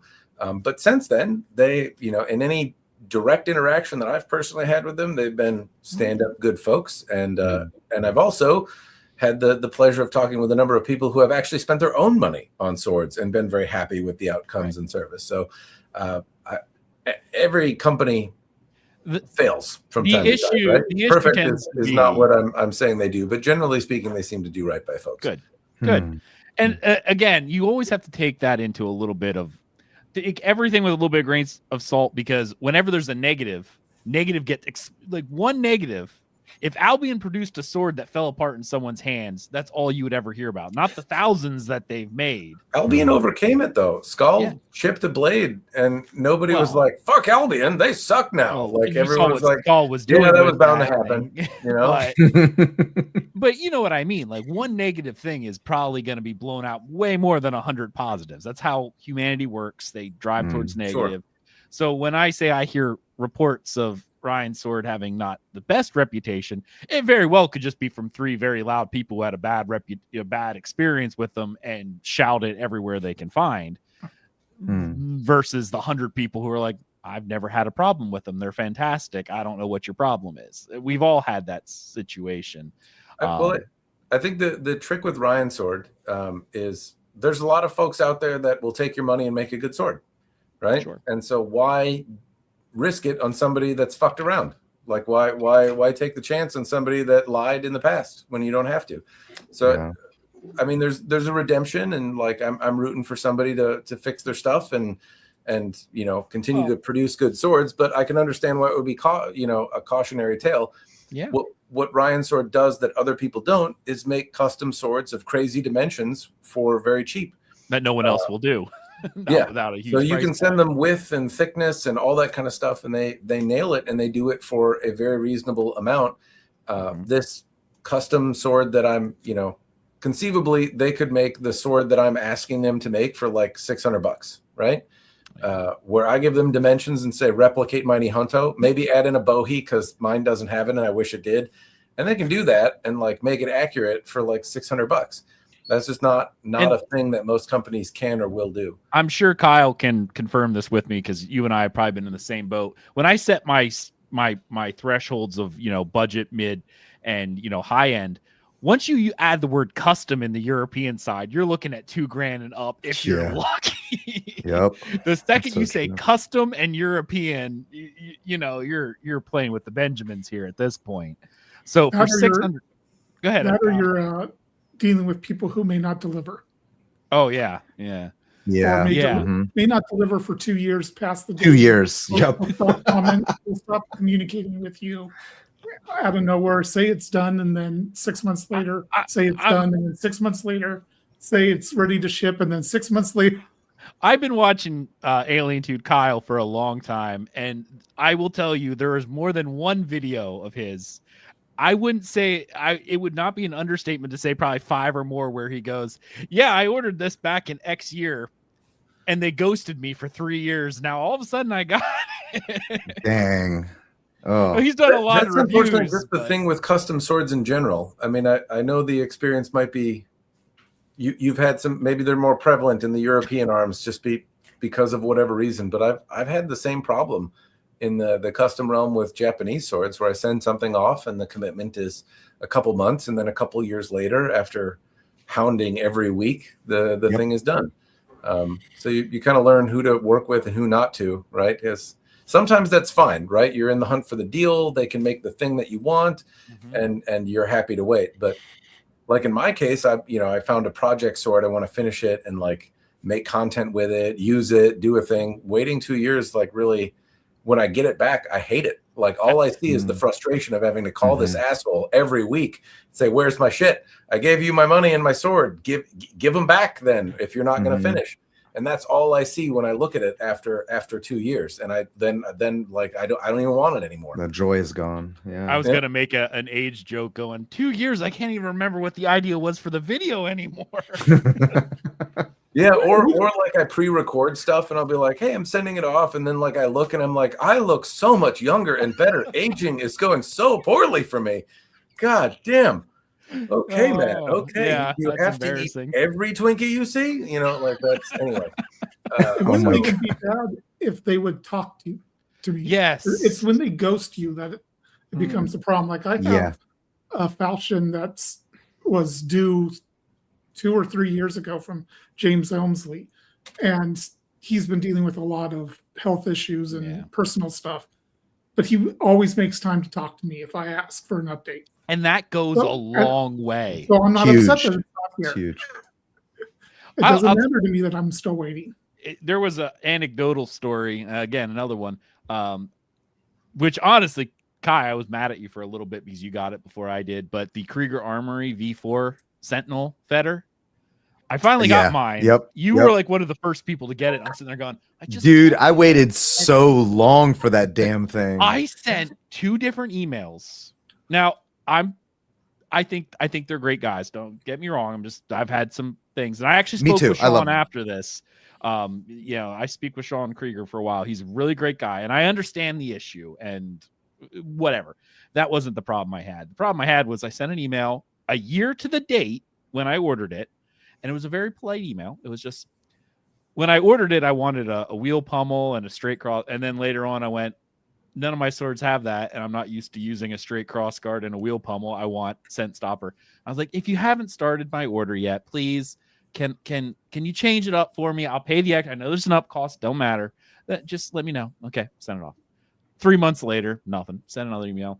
Hey, I sent an email a few months ago. I didn't hear anything, so I'm just following up with the order. If you haven't started, can I make some changes? 3 more months went by. I finally went, I spent $600 on this. I have no idea what's going on. I sent another email going, just cancel the order and I'm going to do a refund. Next day, I got a message right away. Yep. And then he explained the situation, and I appreciate it. I really do. But I wish he would have told me earlier. I waited, and none of it was an angry, like, where's my sword? It was, hey, nothing outside. And it does mean a lot to me when they speak to you. And if he would have sent me a message here, hey, we're in the middle of doing this upgrade project. We're going to bump. Yeah. And I did get the V4 for the price of the V3. Yeah.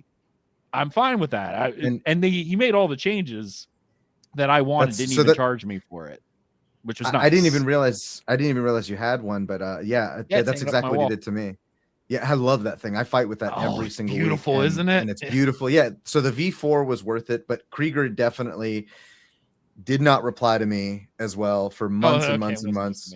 Yeah, no, it was me too. It was me too. And I was starting to get mad, but I'm not really the kind of person that like will express that through professional emails and stuff. Yeah. So I'll just say, hey, give me my money back.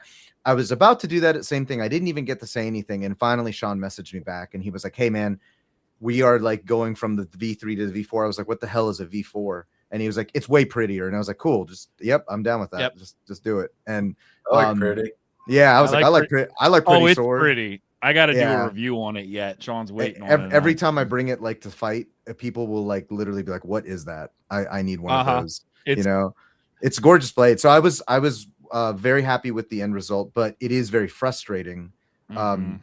Anytime you have a custom piece of any kind and it's like one of a kind, it's not like a production piece or anything, and people are just ghosting you for it. Like it drives me up the wall. And a lot of times you have to make large deposits. It's a stupid problem perpetuated by stupid people that are not paying attention where they should. Once money exchanges hands, like, they're not stupid people. That's not fair. They're craftsmen and they're artists and their focus is in a different area. But once I give you money, like we've got a contract, right? Like, and all the other bullshit and excuses, they matter, but you agreed to do a thing, do the thing. Do the thing that you promised. And if you aren't going to be able to do the thing, the market is usually pretty chill. But make a fucking Google Doc and just say, hey, here's where I'm at, so I can check and I don't have to bother you. I don't want to email you. I don't want to wait. I don't want to respond. Nope. Like, I don't want my job to be to check on you after I paid you to do a job.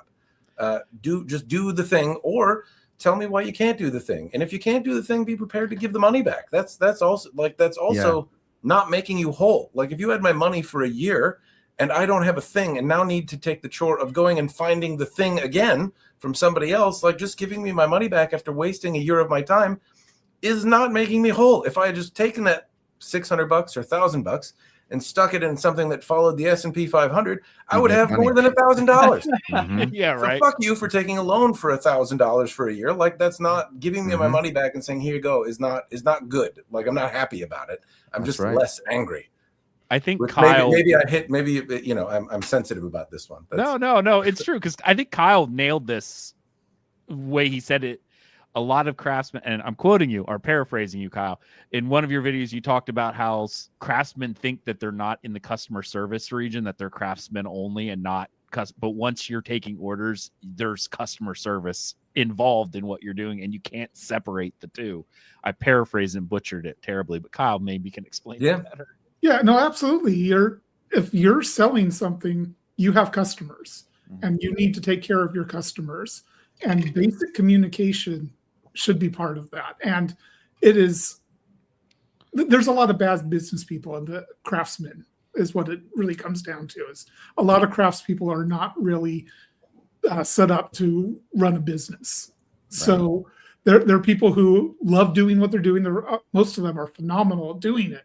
It's just that they don't understand. They don't have that wiring in their brain or something that says these projects that I'm taking are important to the people that are commissioning them, and their time is valuable too. Their money is valuable to them. The project is valuable to them, and it should not be hard to communicate with people. It's 30 minutes to an hour a month. You can just go through your projects and email me. Here's where I am, and you're done. Do Matthew Jensen's idea of a Google Doc. Yeah. 100%. There's so many ways of doing it, and very few of them actually care. Well, all of these craftsmen, though, if they had somebody that was coming in to install a power hammer and they paid them $10,000 to put in a hammer, and then they didn't show up for 5 months and then ghosted them, they would be pissed too. They deal with the same idea of like niche boutique-y things, and also get mad when people ghost them and don't pay them. They get mad when the customers say, I want to do this, and then change their mind and say they're going to do that. It's not unreasonable to say, I took your money to do a thing, and now I'm not doing that thing in the time that we agreed on. I will communicate and ask you for time. And most of the time, people are really chill. If you just say, hey, some stuff came up. My leg fell off. I got a heart issue. Yeah. Somebody died. My car's on fire. My forge burned out. Like whatever. People are sympathetic and will probably be calm.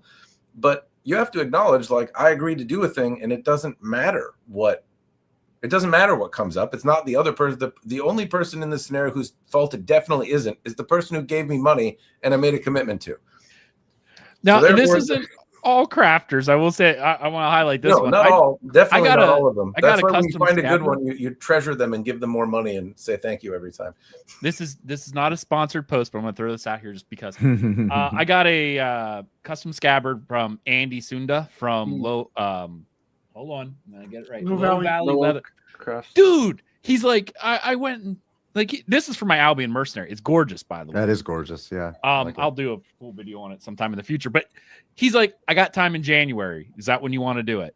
I'm like, hey, whatever your time. He goes, okay, so you got an idea. I didn't really have an idea. I was like, hey, whatever. I'm gonna let the artist speak. But he like put my logo on it and everything like that. Dude did it in a weekend. He's like, I'm gonna start it on Friday. Sunday. Here's your thing. It's done. What? Andy's work rate is crazy. He's always posting his scabbards, and they look gorgeous. He did it in 2 days. So that does that impress you or make you mad for any scabbard that you've waited 2 years for? Is that like I don't know, maybe you should ask Kyle for that one. Did you get that DBK one you've been waiting on? I know you've been waiting on one of them for a while. Oh, you did? No, 3 year wait list. Beautiful. Over $3,000. It says like that's a different story though too. If somebody says like it'll be 3 years and then 3 years, 3 years and 2 months go by, like that's fine. You told me you have agency in that choice then. Right. Hey, yes. Matt, did you get any feedback when you sent out that video advising folks, hey, use this Google Doc that I've set up? Did anyone say, hey, that's a great idea? A few folks did and even gave it a whirl. I mean, how much it actually helps anyone is TBD, right? But I do think that there's, I guess it's just based on my professional experience, right? I dealt with something very similar. And if your time is better spent metaphorically turning a wrench or whacking a hammer on an anvil, the more time away from email that you can not talk to people, because they will also ask you questions and distract you, the better. And most of the time people don't want to bother you. They just want to know, like, have you absconded with my money and things and run away? Are you still alive? Is there a chance it's going to happen? And so, I think it's an easy, free way to do it, but not too many people. I haven't seen it implemented exactly yet. Yeah, well, it's an interesting idea because we're obviously focusing on the custom side of thing and talking to individual craftsmen, but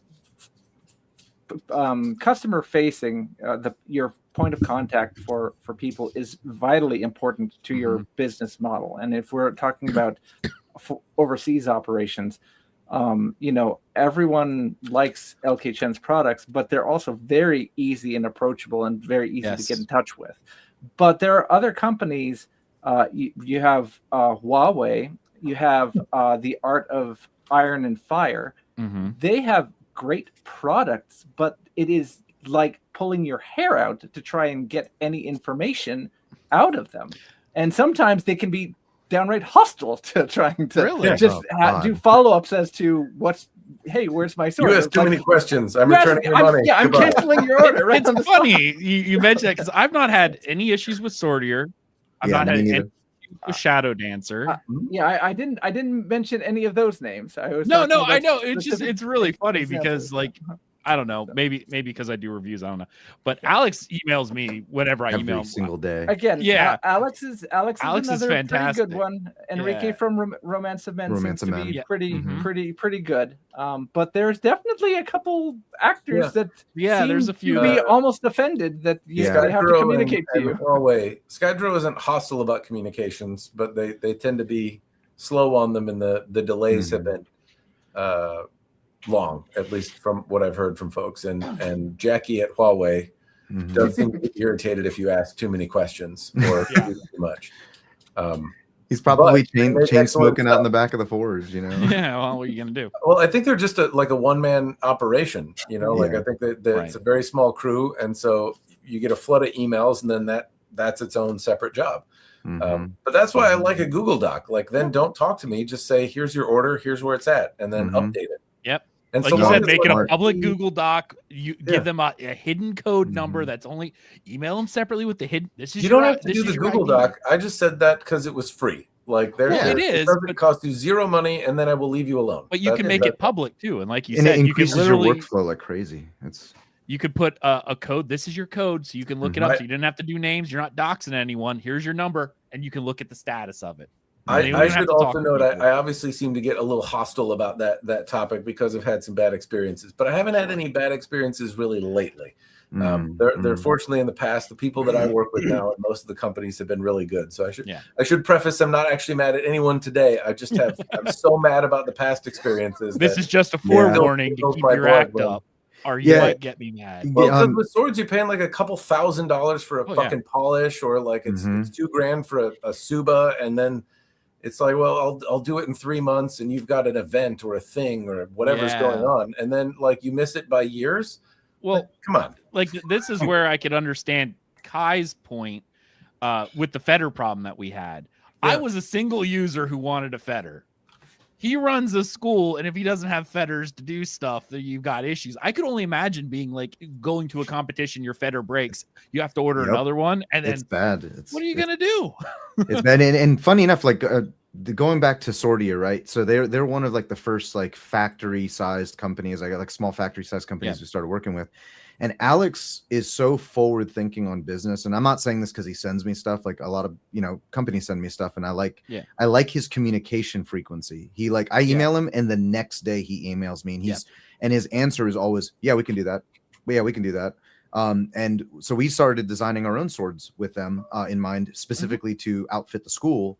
So we have our own fetter, being made really soon. And that's so I don't have to wait God knows how long for a bunch of Regenyes and Siggies and stuff.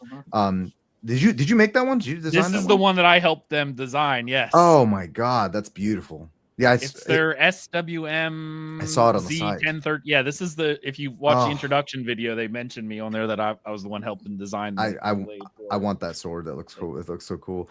But we have our fetters coming in, and my plan is to, of course, go through them and make a bunch, so that way our students can go, oh, it's right here in the shop already. I don't have to wait through Purple Heart Armory or some shit for like 6 months. And that's and sad for those other companies, but those other companies you need to grow, because like you said, if something breaks, most people don't have. All right, for me to get my Krieger armor fetter, it's $600. It was $600. I think it's more now with the V4. Most people don't have $1,400 to drop right away. They might be scraping to get the 600 in contact if it breaks, and you need another one for a competition or weekly class or whatever. Waiting a year and a half to get one is a bit of a. It is, and the I'm not saying that I would ever want a sword that like looks like Krieger Armory's beautiful sword made by Swordier, but No. the simpler fetters that they've made, we've not been able to break them. And my students are gorillas. They just swing those things so hard, and I'm like, oh my god, and we haven't broken them yet. So. I was gonna say this might be the nature versus nurture debate, because I'm pretty sure I've seen you take that sword out there with a the concrete pole thing. So maybe they learn a little bit more from watching than not. You remind me of a funny story about Alex at Swordier, because I remember I came across his videos on YouTube and seeing a guy that like works in a forge in Longchuan and has a strong command of English wasn't something I had run into. So he was talking about making some swords in Naginata, and I was like, hey, I talk about swords on the internet. Do you want to do a live stream with me? Yeah. And all of you are now familiar with how I do that, which is poor communicate. All the bullshit I just gave somebody about communicating, I myself am guilty of. So pot calling the kettle black. Like I told Kyle the wrong time. I was like, hey, do you want to talk about stuff on the internet tonight? Because here's a code. I don't know, show up early. Anyway, so Alex did that, but I also didn't like really tell him. I was like, let's talk about swords, whatever. And he like called me from his bed. Yeah. It's like That's a great live stream that you have. He does not care, man. Like I asked him one time, I was like, hey, because we're I'll get you guys in touch with this whole thing, but we're trying to put on like a convention of our own, like a Combat Con-esque convention, but with Japanese sword fighting here in Virginia. And so I was like, I don't think Alex is going to be able to make it out here, but you know what? I'm going to ask him. And he was already going to Combat Con and all these other, what was it? SoCal Sword Fighter, wherever it was he went. Yeah. And I was like, hey, Alex, we're doing this thing in Virginia and blah, blah, blah. And he's like, oh, yeah, just let me know when I'll be there. And I'm like, man, you don't say no to anything, dude. Like, Alex, I've had great experiences with him. I know there was other controversy, which we won't get into on a bunch of stuff. Maybe that'll be for something else. But I think every company is generally going to have kind of. I think it's fair to bring up the copyright, like if that's important or not. Sure. Well, I think the biggest one was the Matt Easton fetter, the Easton Mark III fetter. I don't think, and I know some other people, you and I talked about it. I think Kyle has a differing opinion, because I think in your video you said I have it laying over there. It's too far away. Looks a lot like the Mercenary. My problem, and I spoke with Peter Johnson as well about this one, but there, as much as I love Albion stuff, and I do, like their stuff feels differently. It's hard to trademark something so generic. Like it's a classic T-type pummel or whatever. I'm like, okay. But that's my opinion on it. It may be a little different. It's the combination of everything. Yeah. Is where it gets problematic. Of that specific guard, that specific pommel, that specific blade shape. I don't think you have to even go that far. They reproduced Dark Sister. They don't have the Peter Johnson design that too, and that's they the Lord of the Rings ones. Lord of the Rings ones, all that stuff. Yeah, they're like, okay, there's the niche boutique ones, but like they just have a different expectation with copyright. The way China handles copyright's different, and it's a cultural thing. Now, I will say that Alex, when I spoke to him right when I saw everyone's reaction, because all my students started like blowing up thinking, they're like, hey, Swordier's like getting roasted right now. You need to go check this out. And I was like, what? And I'm looking, and of course it's about the Mark III. And some people were on like not on Matt Easton's side, and some people were, and they were like, oh, we think Matt is being like too much about it or whatever. But then I don't remember if it was one of your guys' videos or if it was someone else's videos talking about design language of the Mark III.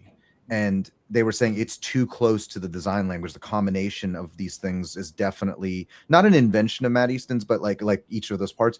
But no one has really made that as a production item. It was a modern saber. Yes. It's not based off anything else. So and so I told him, I was like, Alex, hey man, I know you're probably getting a lot of emails right now, but you should probably change it a little bit. You should probably. And he agreed. He was like, you're right. And he told me, he goes, we'll send you one, and you tell me, is it too close or not? And because we have a Mark III, and then he seemed to do that with a lot of other people. So I was like, man, at least the dude's like, he's not being a typical Chinese businessman where he's like, I don't care. Yeah, he's changing it. So it seemed to turn the frown upside down too. The Academy of Historical Fencing put out a review recently of like their revised gymnasium saber, and it's as I understand it, a more unique design and worked real good, and it was very cost effective. And so, like, hey, they took the lumps and said, make your own shit, and then they did, and They it did. worked real good. Well, in the last few minutes that we have for this, because I don't know, Matt has the timer here. I don't really care. I love talking about it. Actually, I'm gonna interject real quick, guys, Yeah. if you don't mind, Yeah, because I'm gonna be jumping off. sure. And thank you for having me on. And everyone welcome. have a good night. And for everyone who doesn't, check out Gargoyle Blade online. His stuff is probably in the description already. Hopefully it but is. If hopefully I learn it how to is. post things. If If not, not, well, check his stuff out. Great guy, and I love seeing his stuff. He does some amazing cuts that I still can't do. So check his stuff out. Thanks for coming Will on out. do. Yeah. Oh, Good you're to meet welcome. you, Alex. Thank you for having me. Of course. I know we kind of got all over the place, and I know we have a few more minutes left before we have to pop it off here. But since we wanted to talk about Shadow Dancer was one of these that also fell into controversy, and they're newer on the scene. I don't know how long they've been around, but in terms of producing production swords, like I just did a review, and I think every single person here also probably spoke with Swordus and did a thing with them. And honestly, like this is when I did my sword for the price, I think I rated it a 4 out of 5 or something like that. And the only reason why I rated a 4 out of 5 instead of a perfect score for $500 is because this particular blade type, which is the Morohak Saki Zakuri, should be sharp on this side. And this thing is butter knife, not even butter knife sharp. Like, so what I honestly think what Shadow Dancer did is I think this is the exact same blade profile they use for the what is it, Uno Kubi. Zakuri. Yes, and they just cut the top off and shape it to look like that shape. Would be my guess. I don't know, but I would almost guarantee that's what they do. Like they stamp it out and then like, oh, if someone wants this, we'll just cut it out. For $500, I couldn't ask for a better sword. I just rated it not perfect because I'm like, if you wanted this particular blade geometry, you'd be disappointed because it looks like it, but it's not, because it should be sharp on both sides. Everything else they nailed. I even did leather wrapping on this, but I did the Hishigami Pro. And I think, Matt, you talked about how leather generally is harder to get the diamonds tight. You can't move these diamonds, dude, even on leather. Like I was impressed with. I should probably eventually I'm sure there'll be another opportunity to review one, and I have not checked out their leather just because I generally have very little kind to say about leather. But Shadow Dancer, maybe their basic leather is something I should look at. Maybe it's done a little differently. I don't have an issue. I think probably the biggest problem that I would have with the leather, and this is me personally, I get the same feeling as I do with my cold steel Okatana, and that's the sweat from my hands obviously over time seeps into the silk and it feels a little, I don't want to say slimy, but it has a different texture. The leather texture feels that way right from the start. That's probably the weirdest thing, but it doesn't cause me issues. I've used both. It's pretty normal. The silk absorbs your gunk and oil and stuff from your skin and turns into a little grippy. I mean, that's character, like scratches in a truck bed, just part of the process. KF. Yeah, leathers for the 1 minute crew. I need cotton. Sounds like I'm an early finisher at this point. I'd say Nice. the best thing Shadow Dancer has done in the past couple of years is turn over all their customer service to Swordus. Have them be the. There you go. See, it all That's comes back funny. to being customer Because facing. their rep was incredibly aggressive in defending any slightest criticism of their stuff. Really? Wow. See, there was another Smith who was, and I don't want to name names because I'm not about ad hominem stuff here. But individual people can have issues. But I know there was one guy, I'll just briefly talk about it. He pretty much delivered blunt swords and then tried to argue that's how they were historically. And if you Come on, indeed man. like blunt European swords, and if you argue with me, you clearly don't know. And he called a whole bunch of stuff toys and things like that. Like sharp swords are toys. If you really want a toy. Yeah, you know. Jeez. That kind of thing is like, no, historically that's not true, and you should know that, but you don't want to make changes. But other than, I know Shadow Dancer had that controversy with the what is it, the S5, S7 stuff. Shock steel. Yeah. The one thing I will give to them though, and some people, I'm a big redemption arc kind of dude, maybe follow my old anime thing. If they made it right, they made it right. Sometimes I think maybe it's only because they got caught. Which, is it real repentance then? I don't really know if you really want to go that deep into philosophical of it, but regardless, in the end, they did make it right. And for the price and product that they do, Shadow Dancer seems to be really solid. Like, when I picked this thing up, it's 2.13 pounds. This is the lightest sword I own by far. This thing is nothing. It's I have to jump in at your comment there, because this is the first experience I have with Shadow Dancer, and I just have a standard, no bohi style Shinoki Zakuri. And even though this weighs about the same as the other standard 28-inch katana I have, the distribution of mass is completely different. This one has much further a point of balance. It's the fittings on it are very gracile. I love how the fittings are done, but because there's so little mass here, to me it feels very blade heavy. This actually feels like a very powerful war sword style of katana. This is the opposite of what you're describing to me.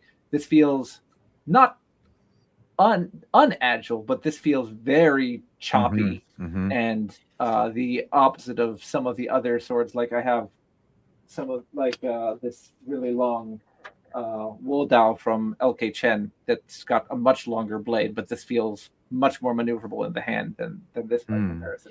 I find that kind of interesting that they're both done by the same custom builder from Shadow Dancer, but they're very different kind of in-hand experiences.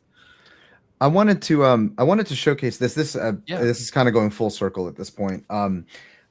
So as a kid, when I was going through the Paul Chen catalog and all that stuff, and I saw this thing. I'm sure some of you know what it is. It's a kami katana. I saw this. It's like the most expensive sword at the time that they were making, and of course, I was like, I'll never be able to get that. I'll never get one. And this happened to come across me only recently. A good friend of mine named Tim Anderson, who teaches like Tomahawk and stuff from the Colonel Dwight McLemore system. He was like, "Hey man, he uses the building I have to like film and all that stuff for his Tomahawk stuff." And he's like, "Hey, I got this sword that's been sitting under my bed for like a really long time, and I want to know if you can clean it up." And I was like, "I don't know about that, but you can bring it by." And he brings this by, and it looks familiar. I'm like, "What is this thing? What is this?" And it is not in great shape. It has like rust all over it. Still does. Has mildew like on the maki and everything. But I'm looking at this and I'm like, this is a kami katana. This is a kami katana. And he goes, finally, he's like, "Hey man, you know what? You could just go and keep that thing." And I'm like, "What?" And he's like, "Yeah." And that was like a month ago. He was like, "Yeah, you just, what, man, you're a great friend. You just go and have that thing." And I'm like, "Tim, do you know what it is?" He goes, "I mean, it's a katana." And I'm like, all right, man. And I mean, it has. Did you have the moral dilemma where like, do I tell him what it is? I told him. I was like, "Dude, it's like a $2,000 katana." He goes, "I don't really care. I don't use it." And I was like, "Okay, all right." He's like, "Just let me film him every now and then for free." And I was like, "Sure." But it's so interesting because this thing is really forward heavy compared to like some of the modern stuff.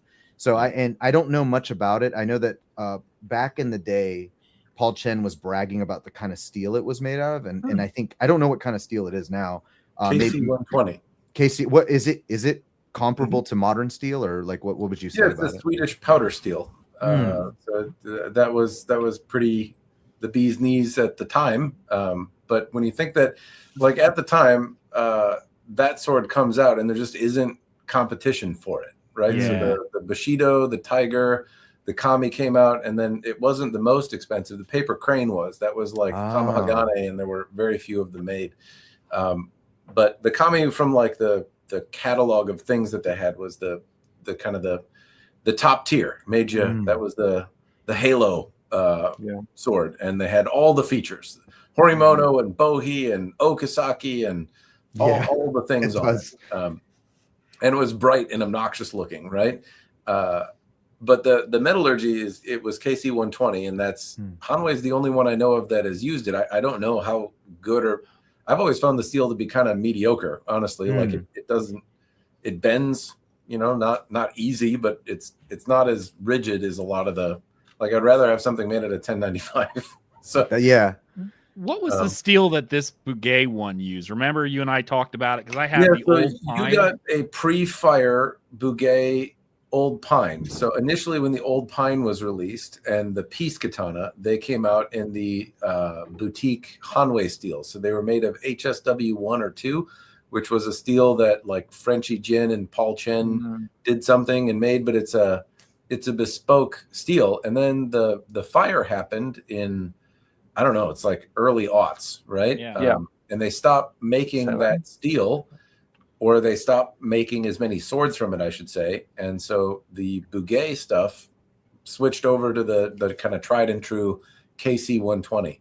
But that old pine, if it has like the fiery hamon on it, that was the HSW 1 steel, which was used on the bamboo mat. Hey, one of my faves. And then the Hanwei Lion Dog used those steel. You hear that? You're special. You're unique. That they're not super. There's not a lot of those out there because there were pretty late models added. I mean, granted, they've been around for a They don't even make now, those anymore. Bugay doesn't have the old pine on their site anymore. Okay. Yeah, they were added. I've gotten a couple offers for that sword already since I've had it out on shorts. People are like, do you want to sell that? Yeah, I think you are the only person I know that has an old pine made from the original steel. Not too many of them made it out before the fire. That was an uncommon one. And then the piece as well was in that steel. And I don't know that I've ever seen one that came in the HSW steel. So yeah, it is. I don't know that it's like it's also a mono steel, like it's not folded. The KC 120 stuff is folded and it shows a hada, and it might be more interesting to look at. But the old pine had like that fiery steel, and the KC the Hanwei steel. I have been very neglectful with my favorite sword. Like I have maybe had a couple beers and forgotten it outside in the rain, and maybe it like left my hand a few times and fell in the dirt. The steel is pretty solid. I'm not saying I've bashed it on the croquet stake of doom, but I have torture tested the steel through incompetence, and and it has survived quite well. So I think it's made of good stuff. Yeah, no, I think the thing I like most about the old pine is the odd Suba, because it's unique to me. Like everyone has, like, there's certain Subas, especially in the reproduction market, that you see on every model. I've never seen one in that odd semi-diamond. Like, I don't even know what that shape is. It's less common. Last Legend had a couple of them that were like that. There's certainly historical examples that are like that. It's just really unique. It's an odd shape, yeah. Yeah, it's like almost like an upside down diamond, or like a shield almost. Like one of the, like if you see it in a, trying to put this in a way that people can see it. This side of the camera. It's an odd shape, and I think that's probably one of my favorite things about it. And just the look of it, the black Sami or Samigawa with the brown Ito wrapping, and it's just, they even painted little like pine needles on the green scabbard. It just really one of my more unique swords, and probably one of my favorites because it's not a theme you see often in Japanese swords, at least not in reproduction market, and so it sticks out to me. It feels unique. Is that one your favorite out of the katana that you've had? Of my katana that I have, honestly, probably. Though this Shadow Dancer really is. There's some. I'm sorry. In an exceedingly rare position too, because the Bugay old pine in the fire, like in the original steel, just because of how uncommon, you might be the only person to actually get back your money out of a Hanwei sword. I see Tone Deaf in chats like, that's the James Williams sword. Yeah. Yeah. Usually I've I don't talk about it a whole lot, but I want to say I've had thousands of swords now over the years I've been doing this. I don't know how, less than 3. I don't know. It's been a while since I've tallied them up, but so I bought and sold a fair number of swords in that time, and losing my shirt on secondhand sales is a habit I am trying to get out of. And so when I say like you have a sword that might actually like if you bought it retail, you might be able to get it back. Like that has literally never happened to me. So Yeah. can do that I'm with, sure if I Ramble. put it up for sale, I know a couple people. It's probably not an exaggeration. I'll say about 3 people who would probably go into a bid war over it. I believe that. Yeah. Like if I'm like, hey, what are you gonna offer me? I've literally never seen one sold. Like it's been a minute. I've never seen an old pine in the original steel. Yeah, I don't remember think the you should tell me marketing that. for it, but I've never actually seen one come up secondhand. I've seen the next steel come up, but not Tone the Deaf says Space Ghost would buy it instantly. He's one of them. Yeah.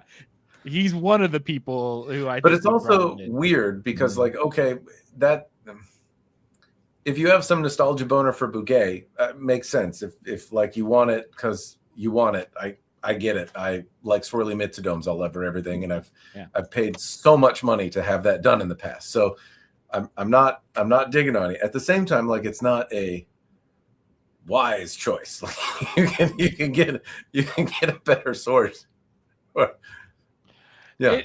Well, again, it would be the nostalgia, like you and me having the catalogs and looking through Yes. them. And yes, that I think I lusted over that sword for many months when it came out.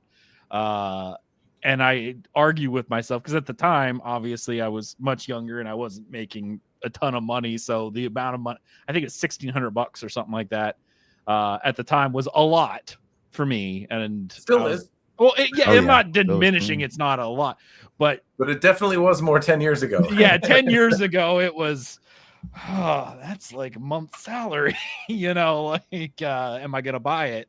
So Were yeah. you happy with it when you got it? When you got Oh, it, were you yeah. like, okay. Oh yeah. Well, I will say, all right, one of the things that obviously the pictures, I ordered this one and I wanted a longer Suka, which I did. This is a long Suka too. It's like 14 inches or something like that. It's long. I'm like, You got that, and you got the biggest one. I got the biggest one. Yes. Want all the inches. I got it with the extra Niku because I think there was an option for less or more. So it's a thick blade.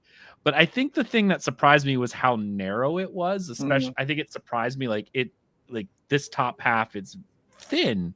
It's a thick girl, but she's thin profile wise, and I don't think I was expecting her to be as thin as she was. And I think that was a bit of a disappointment for me when I first saw it. But when I started using it, it changed my mind because this one probably isn't my best cutter for my Japanese swords. I mean, I haven't really tested them in a while. The Shadow Dancer probably.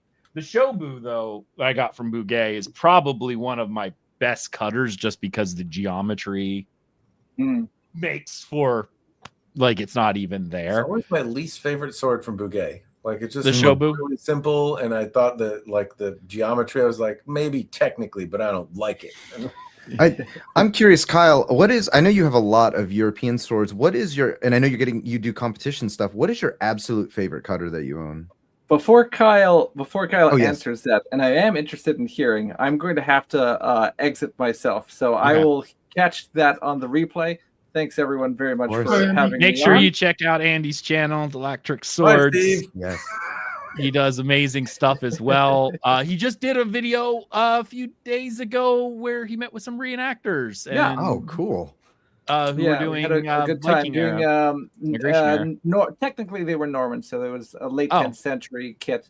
They let me smash into their shields with some of my sharp swords. Oh, I gotta watch that. Everyone's better intelligence, but yeah, it was a good time. I'll hope to do some more work with them in the future. I am really looking forward to what Kyle has to say. So I leave it to you guys. Take care. Thank Cheers. you. Bye, for coming. Andy. So, favorite cutter of my European swords, it's either going to be my Angus Trim 18B.19, which I've been using in competitions a little more recently, or my Sterling Armory 18C that I was using for a while, and I'm probably going to use in the next competition. Kyle, I was going to say, like, we've never spoken, at least this way, but I did message you because I wanted you to proxy buy something for me when Chris Fields had his 20A on there, and I debated with myself, the one with the brass pommel. I wasn't sure if I wanted it, but you were at, I forget which, was it SoCal or something like I that? didn't remember. It was one of them, and you did a short, and I'm like, I messaged you on in comments going, dude, what is that sword? And you looked at, I'm like, and I debated with myself, I'm not there.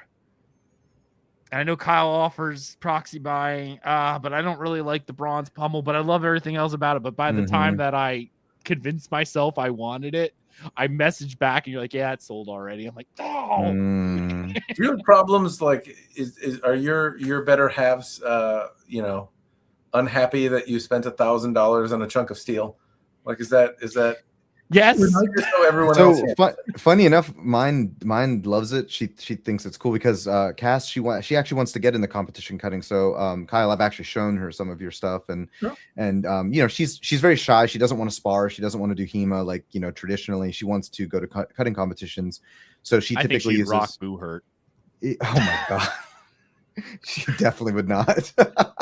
And we've had like Lance Connect Emporium sword. We actually just got our wedding swords made by Adam Bodericks from Lance Connect Emporium, and then we're getting Jesse Belsky to kind of put all the stuff on them and everything. But cutting in general is becoming more popular. It seems like it just online and everything, and more people are taking it seriously as a competition thing. So when I was showing her your stuff, and of course 18C. I would love to own one day of any kind, but an 18C is like a cheat code cutter. It looks like it's just it's such a smooth cutter. I've never owned one made by Angus, or I've never touched one made by like Angus Trim or anything. But the Valiant Armory Ansbach is a sword that I've always wanted to own. It just looks like kind of like in between the 18C and an 18B, but 16A, I think. 16A, yeah. 16A, yeah. 16As are great. I love 16As. They're older, but they're a cut and thrust. I love 16As. And Matt, to answer the question about the significant other, my wife is actually a problem for me when I go to events because she's like, you should buy that. You should buy that. You should buy. I don't have the money. You should buy that. So she's the enabler. What a supportive partner. If you get a chance, Sky, right here, this is the Valiant Armory Practical Cutter. They don't make many of them, but it's a 16A. I don't think it's the same blade as the Ansbach, but it's the same. It's not the same, but it's close. This thing is light, dude. Kyle, have you held one of these? Yeah. They're nice, aren't they? They introduced them at Combat Con this year, I think it was. Oh, wow. Okay. They don't make many of them. I think they make them for shows and stuff. And actually, it was a viewer who someone had a video where they cut with one. I said, man, I really wanted one. I just left a random comment. Like 6 months later, the guy comments, hey, there's one on the site if you want to go get it. I jumped on it right away. But yeah, this is that same type 16A. And that's cool. Dude, it's cheaper. Yeah, the Ansbach's expensive. Yeah, I think it's about $500. They're good though. There is something real special about the Vision series. I remember I got to see a lot of Valiant Armory swords for the first time. Really got to dive into the catalog of stuff they have at Blade Show in 2024. I made it out there, and I got a chance to see the Valiant Armory booth and put my hands on a lot of the different models that they had, because I was more focused on swords at a knife show, so it was easier for me to focus a little bit. And I don't think you could really go wrong with just about anything they have. All of them feel really good. They're all very sharp and precise. Some of them had some ledges that I thought could use a little softer to the touch kind of feel, but all of them were really quite lovely and dynamically excellent. But the items that were executed by Valiant Armory but designed by Angus Trim, like all of those really kind of like everything came together. So I already paid for a Talbot. I'm just waiting for it to get here. Yeah. Don't be disappointed. Yeah. One of my students ended up buying. It was weird. I watched a review of the Ansbach on YouTube, and then one of my students brought it in the next week, and I was like, "What is that, an Ansbach?" And he was like, "Yeah." And I was like, "Dude!" And he moved shortly after because he was in the military, but he let me cut with it once, and it was just so nice. It was wonderful. Actually, your video, Kyle, on the Talbot, which is why I went and bought that one. It's phenomenal. If you want cheat code for cutting, though, there's actually one, the Valiant Armory medieval war sword. Oh, that- medieval Oh, There's one on the looking SPG it up. forum right now for sale. war It's sword. being sold by my friend who does my sharpening for me, and he says, and I think I agree, that it's a better cutter than the Principe. Is that a mortalist? Wow. What's That's that? saying Is that a something. mortalist on the sword SPG? Is that his tag on there? No. No, that's sword knives. Oh, okay. Because And I Kyle, bought you so many swords off of Mortalist. It's I buy sword or I swing swords on YouTube. I've Mhm. I bought one from him, and he has like 2 more that he's trying to sell me, and I will probably buy off of him too. It's called the medieval war sword, right? Yeah. Yep, I found it. That's beautiful. Oh my god! Yeah, and that you said thing is- better than the Principe? Yeah. Is it better than the Principe? That- Really? Do you? Um, It brings up a good question. Do you want a sword that is a cheat code? I mean, Well- like obviously, the novelty of it is fun, but like when you're competing, is your objective to like win or to like do your Yes. have your skill showcased? The Right? answer is yes. Yeah. Well, Well, Look cool. Look I cool. I did not buy a Principe, but I did go because I want to get into cutting too. I Mhm. know I see it back there. I see can't it back figure there. out how to point that.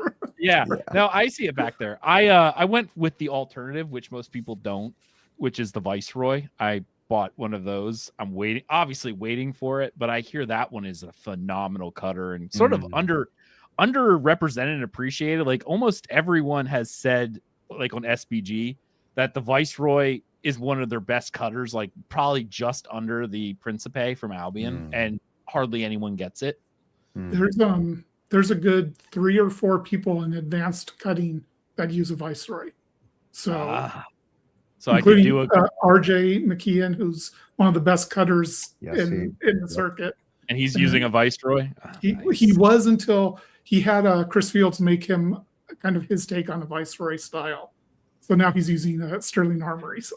The things I'm about ready to jump people outside of those conventions whenever Chris or Colton show up with like a Type 20A, because that's like, That would be a bad idea.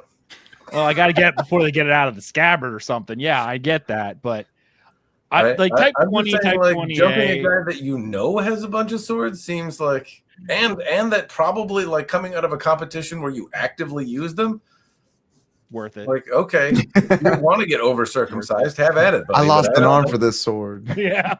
I joked with Peter Johnson when I was talking to him the one day, and I said, yeah, I have a type, and that type is Type 20, Type 20A. Like I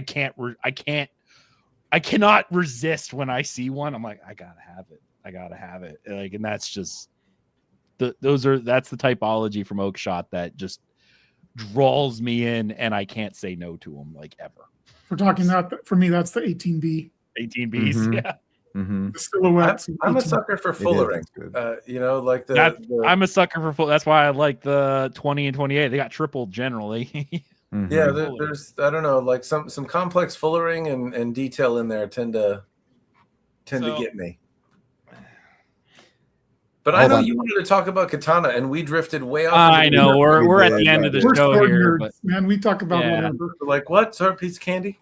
yeah. So this is the 20A that I worked with Sortier on because I didn't Good like their God. original one. That's gorgeous. I'm getting one of those. I'm calling Alex tomorrow. I'm gonna tell you right now. Do like I did. Get the pattern welded. Theirs is 4 something pounds. Mine is 3.14. The pattern welded come in lighter. This thing is 3.14 pounds. That's weird. And I even actually talked to him about because it's a 20A to add some reinforcement to the tip. Let's see if you can get it on here. He actually did keep the tip somewhat reinforced. It's not needle thin. I can't get it here on screen because it's such a long sword. Maybe. Yeah, the tip actually does have some reinforcement to it. Not quite as big as like the Albion 15A, but it is a bit of a reinforced tip where I was like, you got to keep the spine thicker. So that's what they did. But generally, yeah, this is their That's a take on it. Type 20A that I was like, yeah, let me talk to you, Alex. And this is what came up with. So It takes an extra few months to get it, like 2 months to get Yeah. pattern welded, but it'll drop almost a pound off of it from their mono steel. Interesting. Huh. When you do a cutting competition, would you rather like the competition bring your own sword, or that there's like a community one that everyone has to use? I'm noticing that there's like the last time, and correct me if I'm wrong on this, Kyle. I saw that they were making you use a sword of their choosing. Is that how it is now? It depends on the tournament. Some tournaments do that. Some of them are bring your own sword. I've only done one where it was you had to use the swords they provided. That was a Baby Moon. And Is that what the one Cerberus Arms did, where they made them use the? Yes, that's the one that he did. It's not the Marseille, is it? It's the. It starts No, with it was I think there was a Valiant Armory Marseille and there was an Angstrom 16 something. One of them was a paper cutter. One of them was the tatami cutter, because when you cut paper, it dulls the sword much faster than tatami does. So they had it separate. Generally, it's bring your own sword, and I prefer that because I think most people would. You get used to it. You get to use your swords, which is, and you get to use swords that you're more familiar with, which is more important than the sword being a cheat code or anything like that. It's you want to use the sword that fits best in your hand. think I would rather use one of my swords that I've been using every day for months than someone hand me a Principe that I've never held before ever, even though never practiced with it. Cutter. Yeah, I'm like, It's a unique challenge to maybe just the four of us. Like, I mean, all of us review swords, right? Yeah. So like you're constantly getting different stuff to practice with. And like I have a sword that I have my favorite. And if I'm practicing and it's just a me day and I need some me time, like I bring out a favorite. But most of the time I haven't regularly trained with any of my stuff because I'm always using other stuff, something else that I'm reviewing. And I mean, it's been that way almost for like 5 years that I'm always using something else. Like when I was preparing to do my Shodan test for Toyama Ryu, I started practicing with like a sword a little bit more regularly for like a month, just so that I had some like regularity with something. But do you actually have a sword, or you always, because you're reviewing, just like playing with everything and you don't actually get that same kind of familiarity that a person who's like, well, I'm going to buy one and that's what I'm going to train with every day? Like, does it matter to you the same way? It does. I have a favorite that I generally use. When I go about doing reviews, if I get a review sample sword or even a sword that I already owned or whatever from a while ago, because that often happens, I will make a note to use it for about a month before I do the review and kind of like make shorts and stuff using that sword so I can kind of get used to it before I bring out tatami. But after that month's over, like when I did the 16A that Swordier has, I used that for a while. When I used the 20A, their first generation 20A, I used that for a while. They're hanging up on my rack up there, and I haven't really touched them since because their review is done. I keep them around because every once in a while I might get an itch to try it again, but it's more once in a while. I do have a favorite that I use constantly, and because I do want to get into competitions, I'm still looking for the sword I want to use. Yeah, like the Swordier 20A, I'm kind of digging that one, but I also have a couple Albions coming, which the hand, and I also have the Talbur. Even though I'm not a big 18B fan, I'm growing on it. I like 20As more, but I'll see when I get my Viceroy. That will probably be the sword that I'll be buried with, Viking funeral, I know that because like right now I also want to get into competition cutting, but right now I use cutting as a medium for teaching. And so like for example, yesterday we were out in the cold. We have a Kenjutsu class, then a British saber and Scottish broadsword class right after that. And it's like, I have to switch clothes. I have to change clothes and get right back into like, normal clothes for the saber class.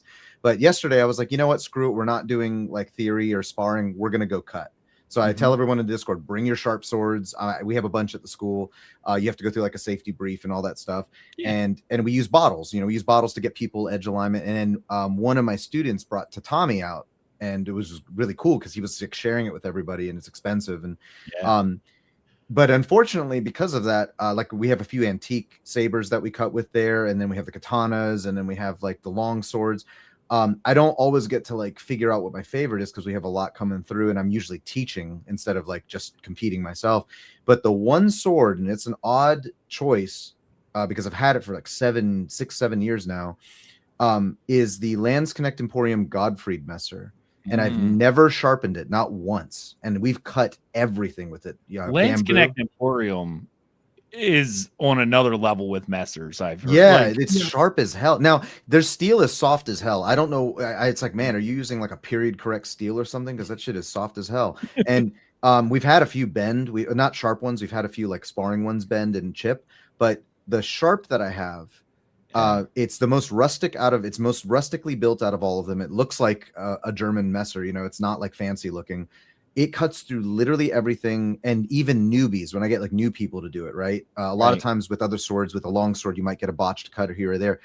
It's like almost impossible for some reason, because maybe the width of the blade, it's just impossible to get like bad cuts with it, so long as you have some basic edge alignment, theory behind it.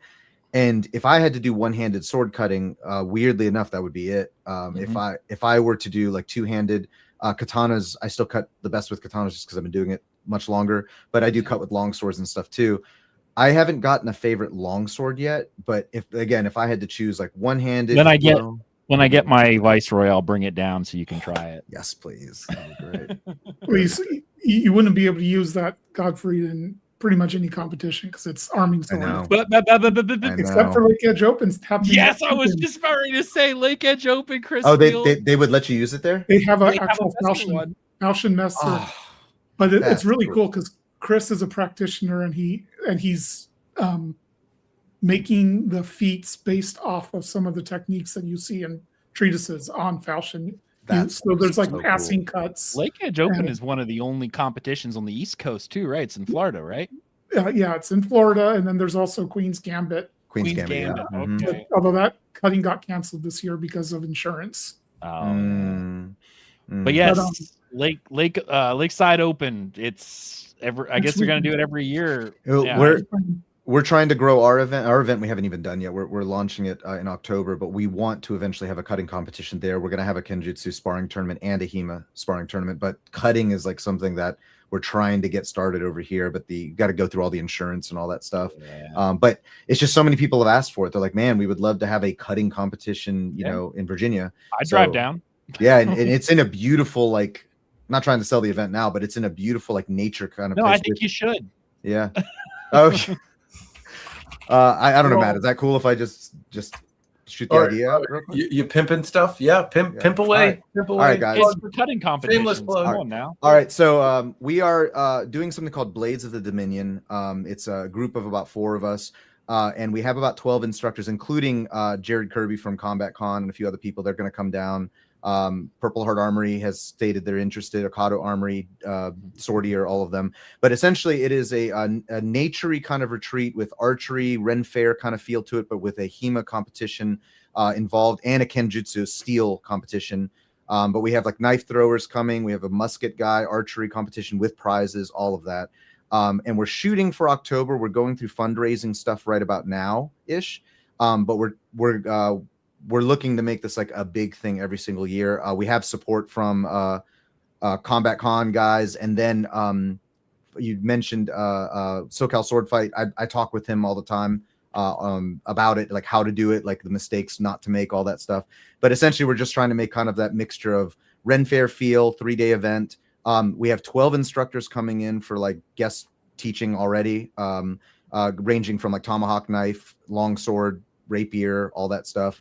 But we're again going to shoot for about mid-October for it, so we'd love for literally everybody to be there. I'm all for growing the HEMA scene in general, because, and I'm sure Kyle is too, more places we get to go to. I'm all, yes, please, more, because there's so few for so long, and now they're finally starting to grow and really cutting competitions are starting like microbreweries, like more and more keep popping up. Yeah, well, the big thing we want to do is Kenjutsu, because there is. Oh, and by the way, in the chat, it's in Wakefield, Virginia. If you look up Blades of the Dominion, we'll have the website up pretty soon. But Kenjutsu competitions are kind of few and far between for steel, all steel fighting. And I mean, they happen. I've seen them, but they're not like big and like pushed out there with prizes and stuff. And we would love to be one of like the premier spots where people are like, hey, I want to test my kendo skills, maybe even Iaido to get it in more of like a combat side. I bought an Akado steel sword. I want to see how I do with it. And there's a Tamashigiri competition that tags along with it, you know. So I wonder how that'll go. Like a lot of at least old Koryu, like you're forbidden from crossing steel with somebody. Like I know. And part of the sign up process is like I won't show how I do anything. Yeah, and because we're a Gendai Budo, like we don't have to adhere to any of it. And it's like the number one thing I've had issues with people from Koryu is they either really love what we're doing or they hate it. And they're like, no, you're not supposed to show anybody anything. And I come from a combatives background. Like I have another company where we teach like firearms and all that stuff. So I have a very reductionist view of fighting. Like it should be something you should be able to recall under stress instead of it being this like you have to spend 20 years to learn how to throw one cut kind of thing. And that's because that's what I did. I did traditional kenjutsu, and I was like, when do I get to learn how to fight? And they're like, you are. And then I never fought anybody, you know? And when it comes to combatives and we're training like military folks and all that, they need like 5 days to understand the basics. And if they want to stay longer, they will to get the detail. And so while that may not be a very traditional way of teaching, I've noticed that there's this empty part of the market where people are like, okay, I want to know what it feels like to go steel to steel with katanas, and no one does this. So how do I do that? And you have to kind of say, hey, no one really does, you know? Yeah. But now because I don't have to, I don't have a living lineage. I'm not with like, you know, Katori Shintoryu or anything like that. I can say, well, hey, I'm not responding to anybody because I'm technically the soke of the system. Let's use what I learned in my studies and what I'm still studying and bringing in people from other disciplines and figure out how this actually worked under pressure. And we're seeing that even on YouTube. You look at like Ghosts of the Dojo, Akado Armory, there's a large number of people that are asking for this because HEMA's getting bigger. So they want to see it in Kenjutsu now. I will admit I get a little jelly, right? I mean, like when I see how the HEMA guys get to spar. And well, I mean, like there's kata, and then there's like the paired kata, and I think you absolutely get a lot from it. Yes. And it takes a little while, and like more or less, I think it depends on how you are. But for me, I would say in Katori Shintoryu, I was useless for about 5 years, right? I was still trying to figure out where my feet go, and I didn't know how to push my partners, and I didn't know how to be a good partner, and I wasn't like observing the center line or really what was happening or how I should murder somebody in this scenario, right? Like that just all I was trying to focus on doing the movement right, and like kind of got lost in the sauce. But then after a while, the kata started to make a little bit of sense, and then like the center line and defense, and then like all of it kind of transitioned over when I started doing occasional sparring with different groups, like preserving the center. I was like, oh, this group of folks doesn't do any of that kata, and like they kind of just Hulk smash a lot of times or do big sweep, but they're not aware of how to like not get stabbed. Yes. That's so there's like, but at the same time, like the Toyama group doesn't do a lot of paired kata, but they cut shit all the time. So they're very aware of like how to very precisely and surgically cut things. Flip side, they you know, once you put a sword and actually say kill the other guy, the target's moving and it's uncomfortable. Different. And so the HEMA guys get that all the time, right? They get that whole like lived experience of swinging swords at each other as safely as you can. But I don't know, because I don't do that. I just get jealous watching it. I'm like, I want to hit people with steel bars. And there's a spectrum with this that I've noticed in running the school, because even with HEMA, you can get what I would call like the athletic types that just want to hit each other. They don't want to look at the manuscripts. They don't want to study whatever. And I have to kind of curtail that and go, wait a minute, you're no longer studying historical European martial arts anymore. You're just hitting each other with swords. Same thing. If you get two people who have watched too much anime or too many samurai films, you hand them steel swords with gear and they don't know the first thing about what they're doing. They're just hitting each other. That isn't kenjutsu anymore.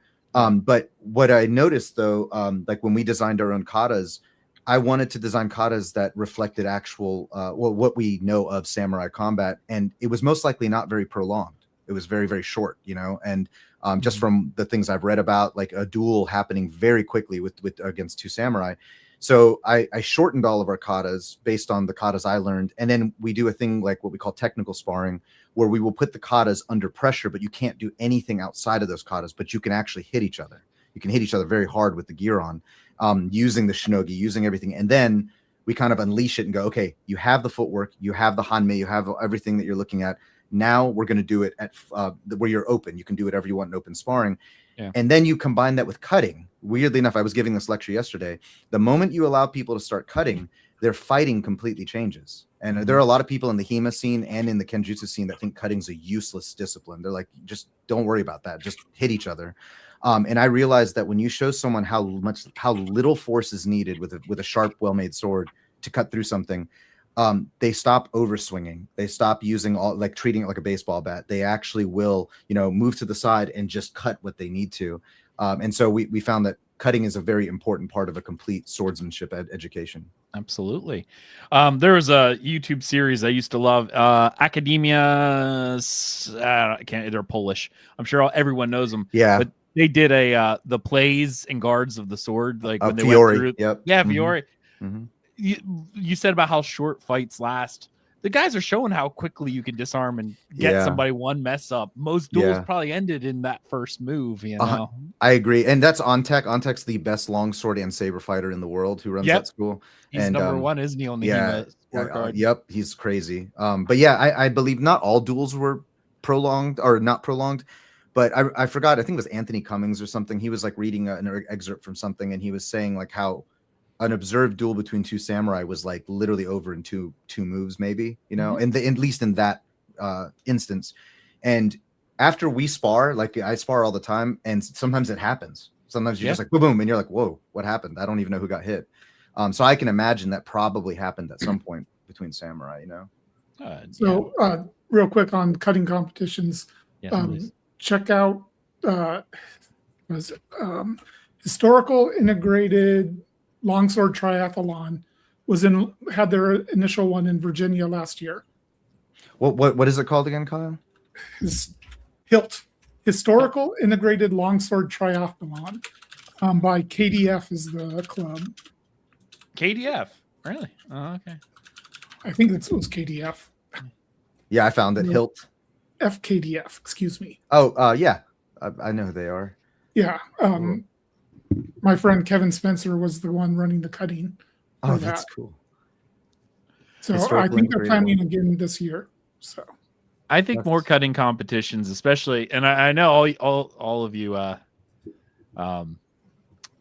kendo guys don't get to have as much fun, but I'm loving the fact that HEMA is exploding as much as it is. I mean, it's still a niche sport, but it's growing. And I love seeing these new competitions coming up. So that's why I'm like, Kai, please tell people more about it, because that's something that the Japanese side of things has had like kind of the dominant sword culture for a long time. There was Kenjutsu, where if you wanted to study the live stuff, you could, and some schools participate in Tamashigiri, and you could actually cut shit. And then Kendo is a popular sport, and if you want to whack stuff and like kind of get some feel of fencing with rules and competition, that was available. But then the HEMA guys were like, hey, let's get these steel swords and bash each other because PPE exists now. And so that Boer competitions are big on the East Coast. There's a couple of them. We have a group. The cutting competitions in European martial arts is, I don't know, more fluid, right? Like it's not the same thing all the time. It's we're figuring out a lot of rules. If you looked at Chris Fields, he did a video on the rules as they were fleshing out the rules for their cutting competitions, because there's really, and Kyle, you can correct me if you're wrong, you've been to more of these, but there's no real standard, and a lot of people are just kind of learning as each competition what we can do, what works. And there's no standards, but at the same time, Philip Martin is kind of like the godfather of HEMA cutting, and I think if Philip Martin joins any competition I'm part of, I'm just resigning immediately. I'm like, no. He's kind of on the West Coast. A lot of the competitions are influenced by his style stuff. So you'll have some of his feats in most competitions, but you're starting to see other people branching out and trying to come up with their own stuff. I too. like the one feat they started doing, and one of the reasons why I wanted the Viceroy with the thicker Ricasso base is the cut, block, and then another cut again. That's RJ. RJ? Well, Mhm. RJ and Sean Franklin. They're the ones who do SoCal Sword Fight. And I think it's actually mostly Sean that does the. That is so cool to me. stuff. Like you literally have a Tamashikiri mat, and you're told to do a certain strike, you'll strike, and then the guy with a long pole starts swinging it at you, and you have to block.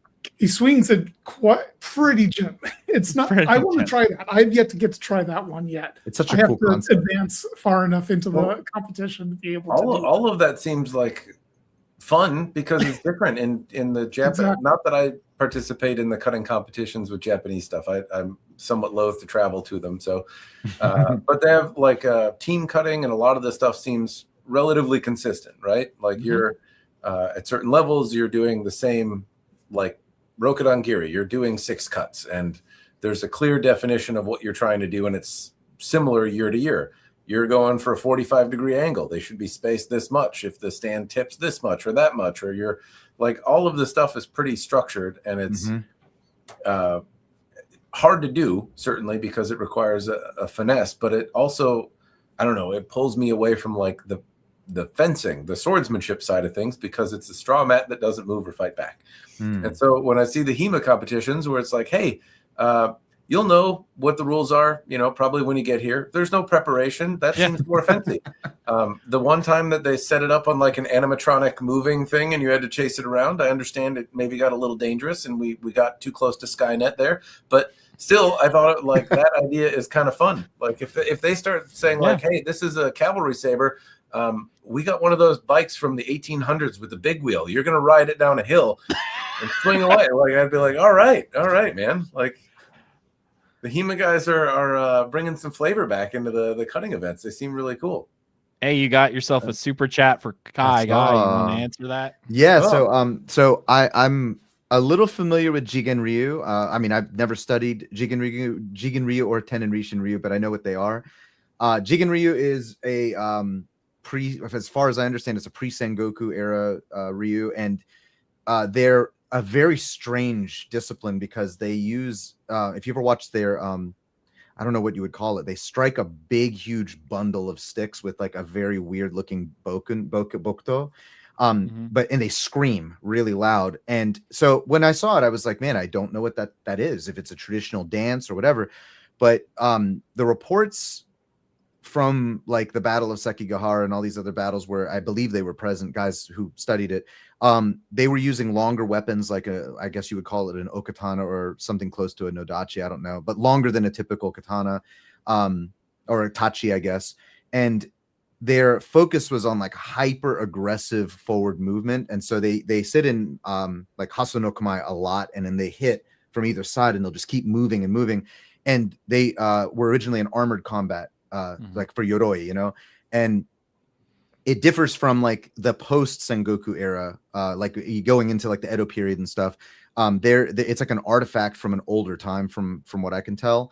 And then I believe Tenin Rishin Ryu is like, I guess it was at the discipline that the Shinsengumi were using. I'm not sure, but also very respected for combat. I don't think that the Jigen Ryu guys spar like what we're talking about. I don't think they like do any of that anymore, or at least they haven't shown it publicly. But they have an entire city, and I forgot the city's name, and it's where they congregate. Like there's a lot of practitioners of Jigen Ryu, but it's interesting because they really value stamina. They want you to, and I don't know what kind of swords they were using, but they hit a lot. They hit over and over and over and over again. So they're not worried about like dodging or anything like that. So I assume they're using maybe a Dotanuki style blade or something that's thicker. And if anybody does know the answer to that, let me know. But it's really interesting to watch them watch them practice. That's awesome. I see the chat going about the unicycle. When I was younger, I grew up in a farmland area. We used to have corn stalks. We'd break off the corn stalks, get on our bikes, and joust each other. So I've done that. That's fun. I attached my cutting stand with some clamps to a electric skateboard, and then drove the mat at me while I tried to cut it. that's so cool. And like it has a remote that you could like on a trigger, and so you can kind of send it at Oh you. my god. Kyle, Has, It was a mention bad that idea. to It was a Philip. bad thing to do. That was not a good choice. has anybody attempted to use a one-handed sword with an e-bike yet? Closest I've ever seen was Skolagrim riding his in his car. I guess his partner yeah. was driving I it saw and he's that. hanging out the window, striking with his what was it? Oh, it was a Lockwood sword, the SL. Essentially, it's the Brescia. Brescia run. Yeah, I seen him do that. He struck something while sticking his head out the car. Swords on bikes make me a little nervous, you know. Like Yeah. I'm over 40, so now I get on a bike very, very seldomly. I'm Don't very ride them nervous often. on a bike. Period. And you without kind a of get weapon. on, you're like, oh, okay. And I'm like, you know what I should do? Let go and have a sharp object in one hand, and if I tip over, impale myself. That seems like it. But yes, I have done it. Yeah, Oh my god. it's awesome. It's awesome. Harder than it looks, actually. I can imagine. I can imagine. I'll be honest, there's a part of me that wants to try cutting, like cutting on an e-bike, but I know that it's like so dangerous. If you fall or anything like that, Yeah.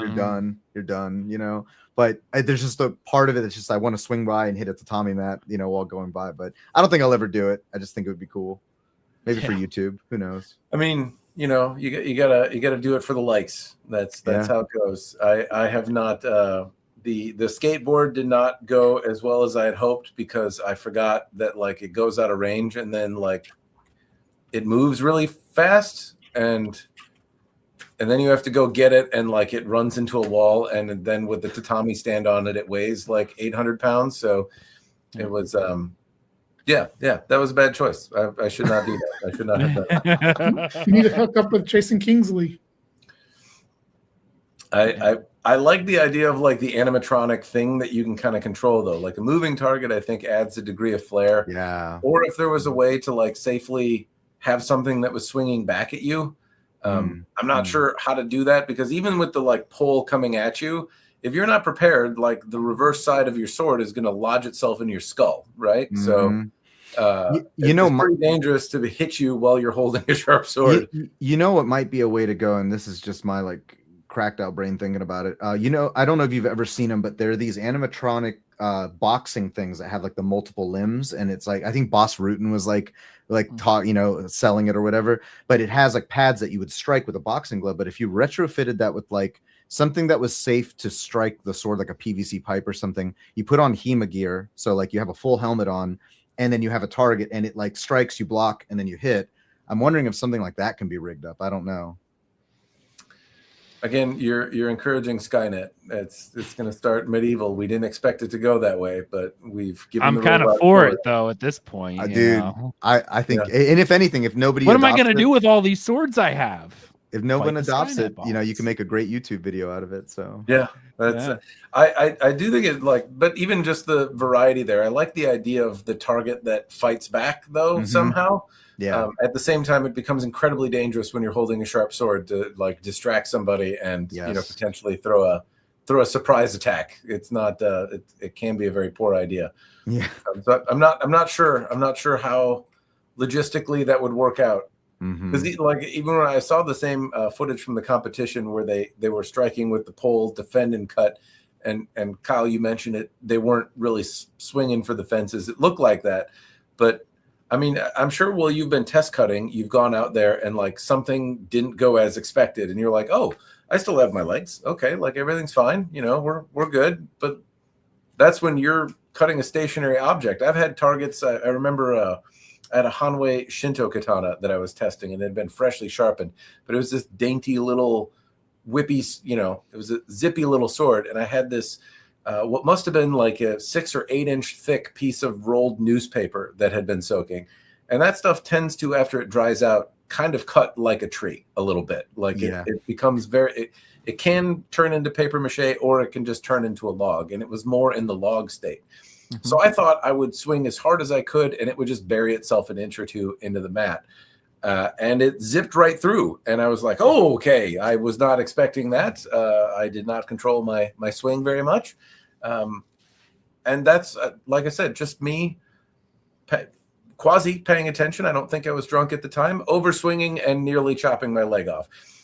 So I'm just saying, I can imagine if somebody swings a stick at you and you kind of lose your concentration for a second, have a brain fart, and you're like, oh, donk in my head, or like, oh, man, somehow impale myself with the sword. At least with that one, there's deliberate effort made by the guy swinging the pole, that you're paying attention, that you know that's coming. And he's not just swinging it blindly. He's waiting for you to acknowledge that he's going to swing a little bit, because he wants it to be safe. And that's also why he's swinging a very long pole, so he's not. I think if the guy's paying attention, if he sees you're nowhere near, he'd hopefully stop while he's still out there. I wonder, and this is a good question for you, Kyle. Paper cutting, the butcher paper, that's becoming like a big thing right now, and you can use far less sharp swords. In fact, I think Brittany St. Leafy was used as she does it with a fetter. Fetter. She does it with fetters. Yeah. I'm wondering if you could. Yeah, we use we have Siggy lights at our place. We love them. But the fact that you can use the Siggy light and still get good edge alignment cut through the butcher paper, I wonder if there's something to be said about doing, getting a blunt, maybe something like the Krieger Armory, so it functionally looks a little bit more like a real sword, but having that like limb, that PVC limb coming, you'd be able to parry and then cut, but it's paper, so there's nothing sharp, but you're still getting the same kind of grading. The problem is I haven't cut paper yet like that, so I don't know how it transfers to like cutting tatami. So I wanted to know what you thought about that, Kyle. So paper cutting is completely different from tatami, because it's two things entirely, and that's edge alignment and tip speed. If you can't go slow at all. Well, you can with a very sharp sword, but if you're talking about a fetter, it's all about tip speed. You need to whip that thing through the paper. So if you're trying to do parry cut, that implies you're not going to be getting as much tip speed, because you're not winding up as much. Yeah. So that's going to be pretty difficult, I would imagine. There's also absolutely no resistance to paper at all. You either are cutting through it, or you're knocking the paper aside, or you're tearing the hell out of it. Ah, okay. So I'm glad I asked. Yeah. Tatami doesn't offer a ton of resistance if your edge alignment's on, but if it's off, we all it offers a lot if your edge alignment's off. Yeah, I've knocked a couple off my stand just because my edge alignment's did that today. Off. Yeah, we had somebody last night with the tatami do the same thing, and it sent it flying off the stand, and I was like, "Yep, that's bad edge alignment." Yeah, I think my last review one went off, and I with the shadow dance. I'm like, it's not the sword's fault; it's this guy's fault. It actually goes back to a question earlier of what Matt was asking about. Like practicing with your favorite sword. Is what I do is, when competition is getting near, I start practicing with it, the sword I want to use more, and do a lot more tatami cutting with it. I love the series you did where you were trying to decide. You had like 4 swords, and you were trying to decide between all of them, and we're kind of rating. That was a good series. I enjoyed that. I was planning to do one for arming sword, but my arming sword sucks so much. My technique at arming sword sucks so much, it's not going to be very interesting. They're just like, I don't want that. I don't want video evidence of how bad it is. So, You're an interesting case, Kyle, because I don't think you didn't like compete before you went on YouTube, right? Correct. So you got like kind of into the hobby, started reviewing stuff online, took up cutting, and now like you've been at it for a minute, and you've kind of got this documentation about the whole experience. Like, how do you feel about where you were, where you started, and where you're at now? Are you happy with the progress? I'm very happy with my progress. When I first started cutting, when I first started collecting swords, I was like, I'm never going to cut with them. I don't see any point. And then I was like, well, I got a mystery box from Cult of Athena, and there was a bunch of cheap shit swords in there. I'm like, let me just take it to the box and just chop it. And it was like, hey, this is fun. I'm going to start cutting more. That's how it starts. That's how it starts, yeah. But what I was doing then, these were sharp swords. I didn't know what the hell I was doing. So I was focusing on control and putting absolutely no power into the cuts at all. I mean, I was just like, and you can get some cuts like that. Even on tatami, if you've got the right sword and the right edge alignment, but you really do need to, get the hips involved and, have proper technique and all that. So being completely self-taught, I think my progress has been slower than most people's, Mhm. who would have like an instructor teaching them and pointing out stuff and saying in the middle of the session, "Hey, I noticed this. Uh, Try this to fix it." And uh, I've never had any of that. I've Yeah. never had any kind of formal training Yep. other than little tips I can pick up during events. I'm in the same boat as you, man. There's no schools real super close to me. So everything, I have a couple books and glosses of manuscripts. And then obviously I watch people like Kai, and then what's his name? Fierro, something or another. I always mess his name up, but he's on False Edge HEMA. I watch his Josh, stuff. yeah, Josh. But no, the other guy's I think Italian guy, yeah, Federico, yeah. Federico, yes. He actually did like a step-by-step, like teaching people how to do HEMA stuff in his videos, and I've been watching. But again, you don't quite get the same as someone sitting there and slapping you in the side going, "Hey, you didn't move your hip right," it's difficult when you're doing it by yourself. And it's interesting because I'm going to show you guys something real quick, little tangential, but this rondelle dagger, this was made by a 17-year-old blacksmith. The kid who showed up. Yeah. He owns a thing called Sparks Forge, and he came to my backyard. It was when we were teaching out of my backyard, me and Cass's backyard, and he just showed up one day. He saw us on Google, and I was like, "Who's this kid?" And his mom was there, and he's like, "Yeah, I live in Arkansas," and I was like, "Oh, okay." And he goes, "Yeah, I've been watching videos for 5 years on YouTube, and this is the first time like I'll ever be able to like fight with people." And the kid, he did a really good job. He had studied up on every manuscript he could find. Beat one of my students, and I was like, "Dude, Robert, you're amazing." And he was like, "Oh, thanks." And then he was like, "By the way, I'm a blacksmith." And I'm like, "What do you make?" And I was thinking he was going to make like little jewelry. He was like, "Oh, I make swords and armor." And I'm like, "No, you don't." And his mom's like, "No, he does. He's going to college next year as a 17-year-old for metallurgy." And I'm like, "What?" So I'm like, "All right, bet. Make me a dagger and I'll put it up on the YouTube channel." And he's like, "Fine." And he made it in a week. Yeah. And it just showed up, and it's like this amazing trisectional thing. And you did a video where you were testing it too, didn't you? Yeah. I saw that video. Yeah. Broke the tip because I went through plate armor. I was going through plate armor, and it didn't go through the plate armor. And then he fixed it. He was just like, "Yeah, send it over. I'll reheat treat and whatever." And I was like, "Okay." So I send it to him. But I tell you all that because he was like, I asked him, I was like, "You've never trained with anybody?" And he goes, "There's no one to train with." Yeah. Like I'm in the middle of nowhere. And as we grew and we got the building, I realized people were coming from all over, and they were like, "Yeah, man, I drive like an hour to come here." And I'm like, "Why?" And he's like, "Because I've always wanted to train, and I've never had an instructor or anyone to help me. And I just watch YouTube videos all day." And I was like, "Dude, I didn't realize that like there weren't as many, because now HEMA's getting bigger, and there's definitely no Kenjutsu schools in our area. There's like an Iaido school and a Kendo school, no Kenjutsu at all." And I realized that it's like a commodity for people to find. I can't throw a rock without hitting a karate club, but I can't find any sword ones within 100 miles of me. Yeah. And I think any persuasion. I think it's going to change though. With all of our channels, obviously, and then you have like Cell Sword Arts, you have False Edge HEMA. Like now, kids as young. We went to a Ren fair recently, and kids as young as like 6 were coming up, and they were like, "Oh, reverse grip," they were like making jokes. Yeah. All these kids are watching HEMA and Kenjutsu and sword YouTube, and it's so cool to see that. Do you have any concerns about like the non-traditional lineage in Kenjutsu when is it a problem for you? Yeah, it has been. So like because I came from a system called Shinjoryu, and I did some research on it after the fact, and I don't think it's a Koryu, but it was kind of told to me that it was, and it had very Koryu elements to it. But I got a Menkyo Kaiden in it after doing it for like 20 years. I've had a lot of hate from people that are like that come from Koryu systems, and they're like, "Well, all that is bullshit. All that's bullshit. All that's bullshit." Yeah. And I've made it very clear that like, hey, I am not emulating a Koryu. I'm taking what I do know from my knowledge of Kenjutsu and katanas and all of these things. Also constantly learning, like I'm learning from other people all the time. And I'm trying to turn it into an experience that people can have that is usually, as you said, Matt, very much external to Kenjutsu, where you're not fighting with steel with other people.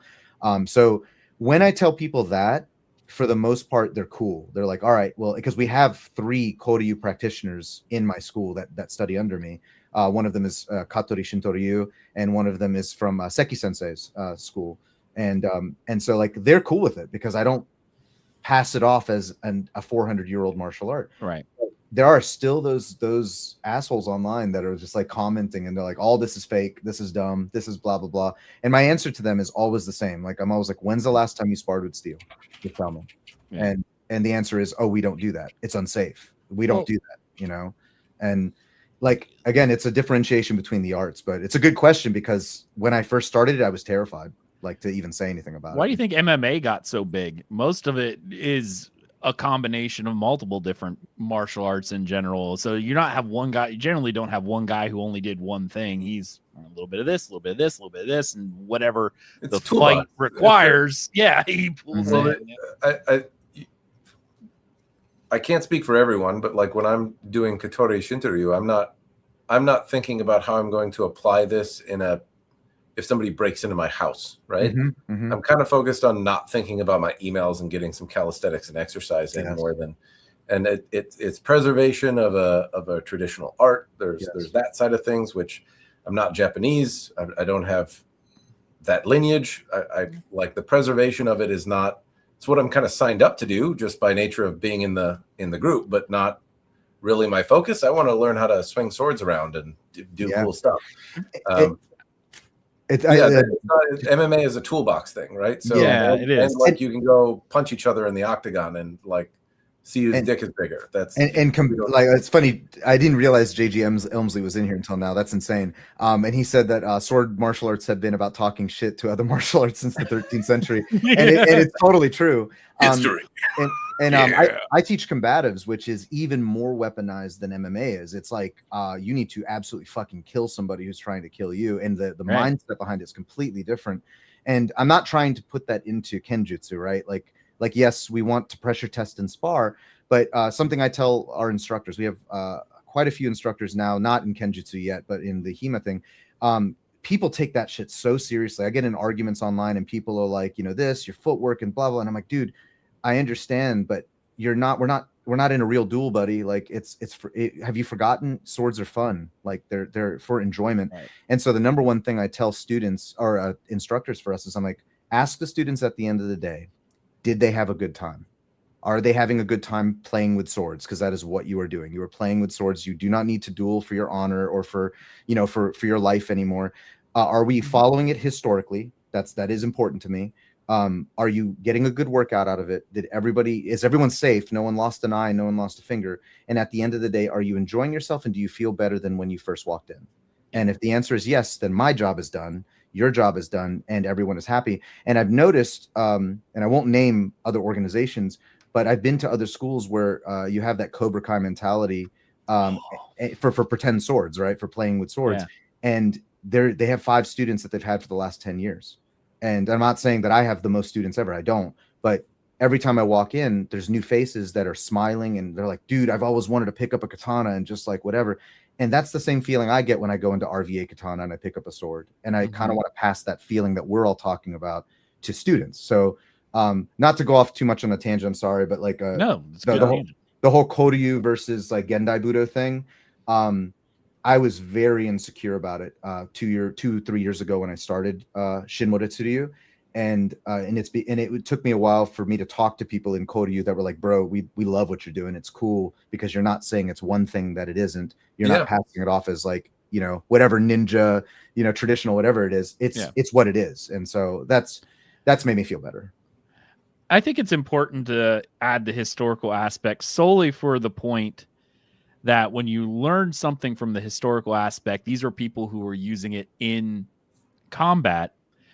So I just lost the word. It's important because the way that they design it, the way that your body moves was because you wouldn't hurt yourself while trying to do it. You know what I mean? They had to design it to the point where this has to be functional to both attack my enemy, but also use it so I'm protect myself. I'm not doing any of these crazy, whipping all over nuts stuff.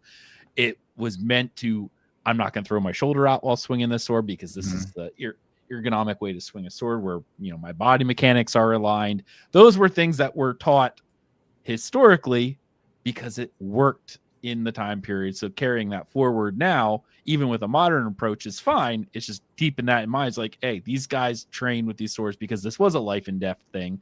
So therefore they figured out the best way to move these things with their real body that did the most damage to the enemy while keeping them safe.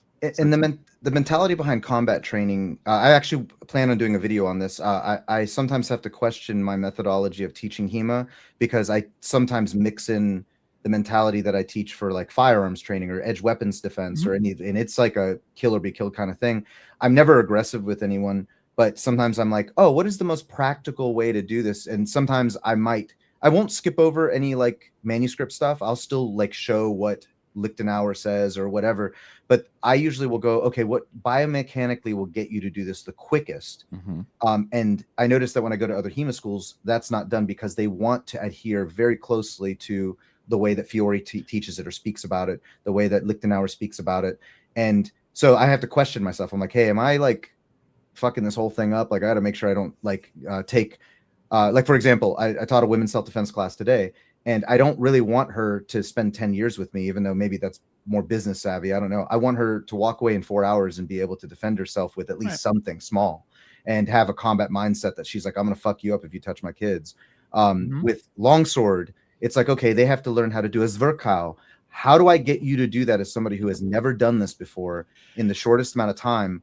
And again, I think about it later on. I'm like, they don't need it in the short amount of time. So I don't know why I'm doing that. But then people are like, oh, I picked it up. It's great. It works. I did it in sparring the other day. I was able to land one. So when I hear that, it makes me happy. But I am still kind of playing with practicality versus fun, recreation argument, I guess.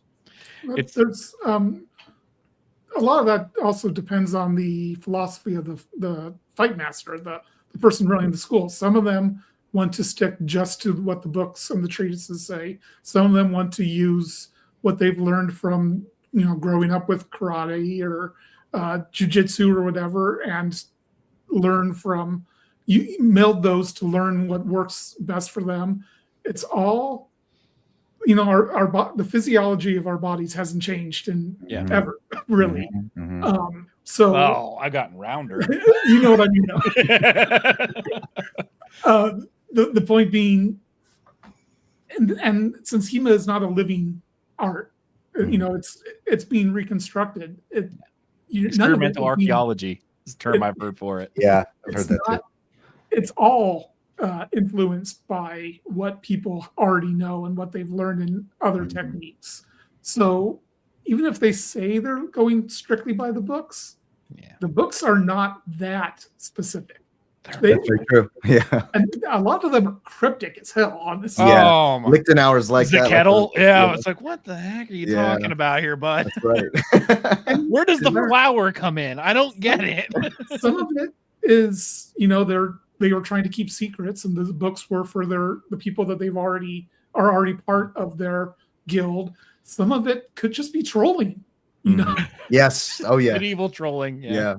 Is there I'm not a HEMA practitioner. I'd like to be, but I'm collecting too many swordsmanship arts and aging at rapid speed. So time in the day is tricky. But I understand that there's these various treatises that impart some knowledge that people try to stick to. But how hard is it trying to read these translations and understand what they actually meant in the period? Because there's also like you can see Pointien goes in the other guy, and there might be some language, but you can kind of interpret from a manual that's showing you how to kill somebody.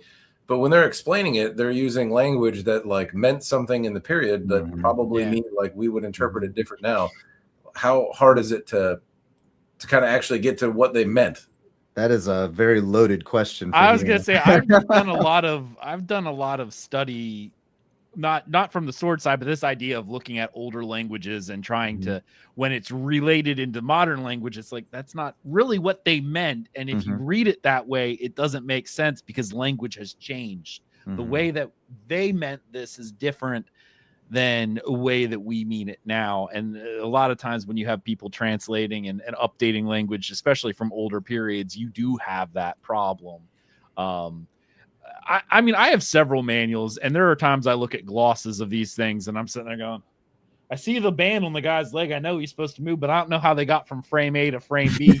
Frame A, it's like, here's the leg, here's the strike. Frame B, he's on the ground. I don't know what happened in the middle. Yeah, I've also understood that like Lichtenauer, he's a guy that's like training Johannes Lichtenauer, yeah. He's training like the nobility, right? He's training a higher class of people. So you might understand that those people already have read this or understand knowledge. that because it's part of their understanding. So is he's like starting from somebody who already has a baseline. It's like, hey, we're in the 3rd degree black belt territory here. I don't need to tell them which end is the pointy side. Yeah, they know that already. That's 100% true. Yep.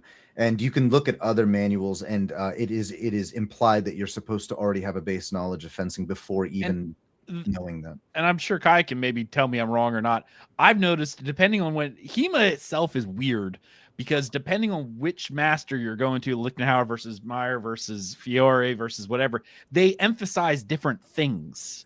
So the way that they approach different strikes, you're like, it's the same Uberhaus strike. Well, in Fiore, that's not necessarily true. We're doing this to get to a different point, So not every strike, while it may look like it all starts at point A and going to point B, Lichtenauer says no, it's point Y, and Meyer says it's point X, and not to get too off topic with it, but a few YouTubers, I think again Anthony Cummins was talking about this on one of his videos. He was showing Chinese scrolls of depictions of samurai from like pre-Sengoku era, and he was saying like their stances. And I don't know the validity of this. I haven't studied up on this, but he was showing like the Chudan no Kamae stance or Jodan no Kamae stance looks completely different in that time period than it does than we're center line, and again that's Edo period stuff versus like old school, you're wearing sode and do and all that stuff, and their Jodan looked like forward like this. It looked very odd, and you were crouched, like completely crouched down, right, like you were going to spring into an attack.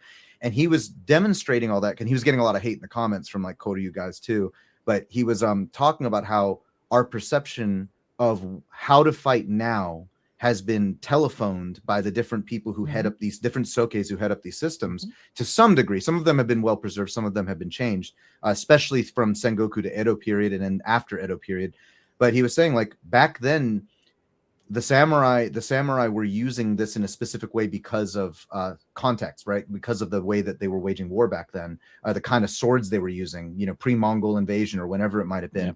And so it was just so neat when I saw that video. I was like, oh my God, I would love to know more about how that evolution came about.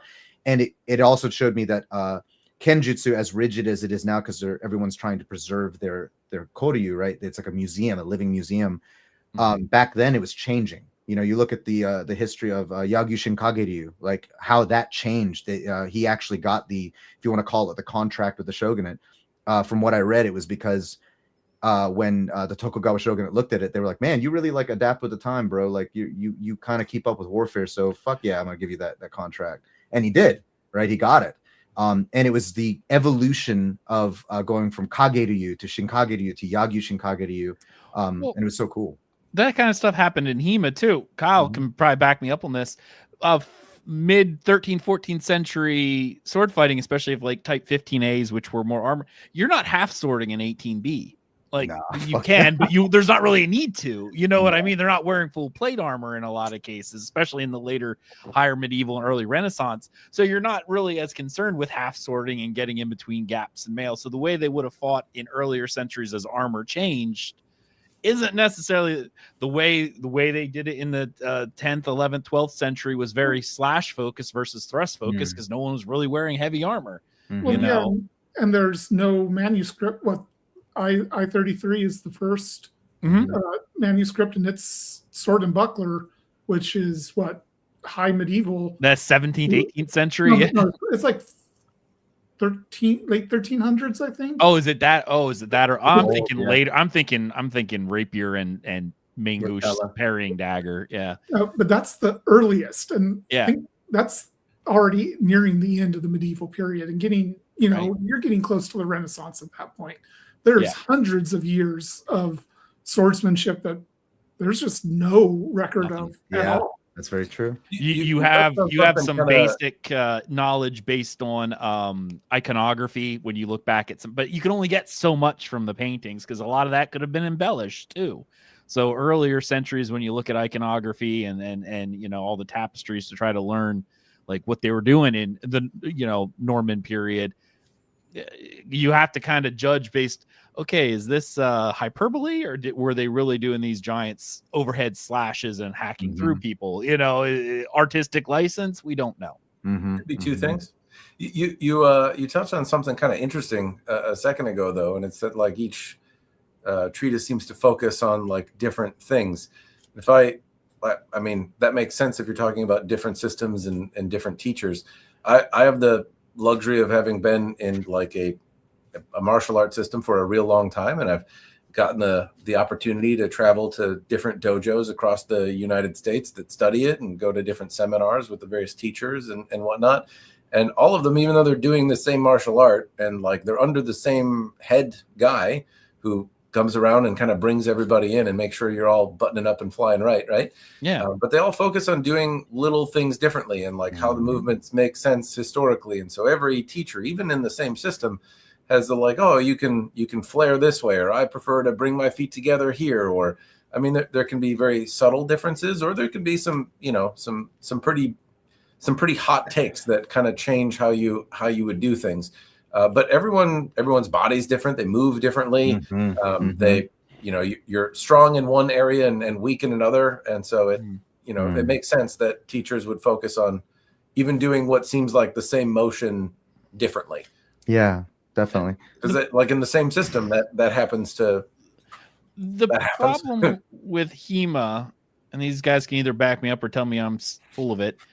We have so limited amount because, again, HEMA essentially died off with the invention of firearms and European warfare moved on. And I mean, there was still sword fighting, but it became less and less of an important thing. So the type of HEMA that we're doing now versus like Olympic fencing, when we're doing longsword stuff, that more or less died off in the early Renaissance period as stuff moved on. Depends on if you consider saber HEMA. Because there were saber manuals. I don't even consider saber people human, so that's different. Oh no! I'm just messing with them. I do that to Fioris all the time because I like German longsword. So every time I see a Fioris, I'm like, "You're not human. You don't matter." Yeah, I get that all the time. Making friends here. Yep. Making friends. Yeah, I take some hot takes. The problem is, like, I think we have.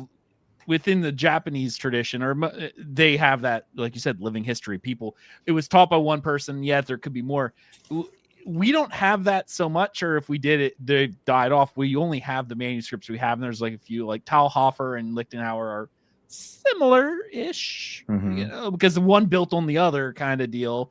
Meyer is similar-ish, but when you start getting into different geographical regions, again, they focused on different things. German longsword is different from Italian longsword. It's different from English longsword. They focus on different things. But you may only have 2 or 3 examples of teaching manuscripts. So is it difference of opinion? Is it an evolution of the art? You don't really know in some cases. Because there's not a lot of existences of contemporary sources. Because I think even Lichtenauer and Talhofer were separated by 50 years?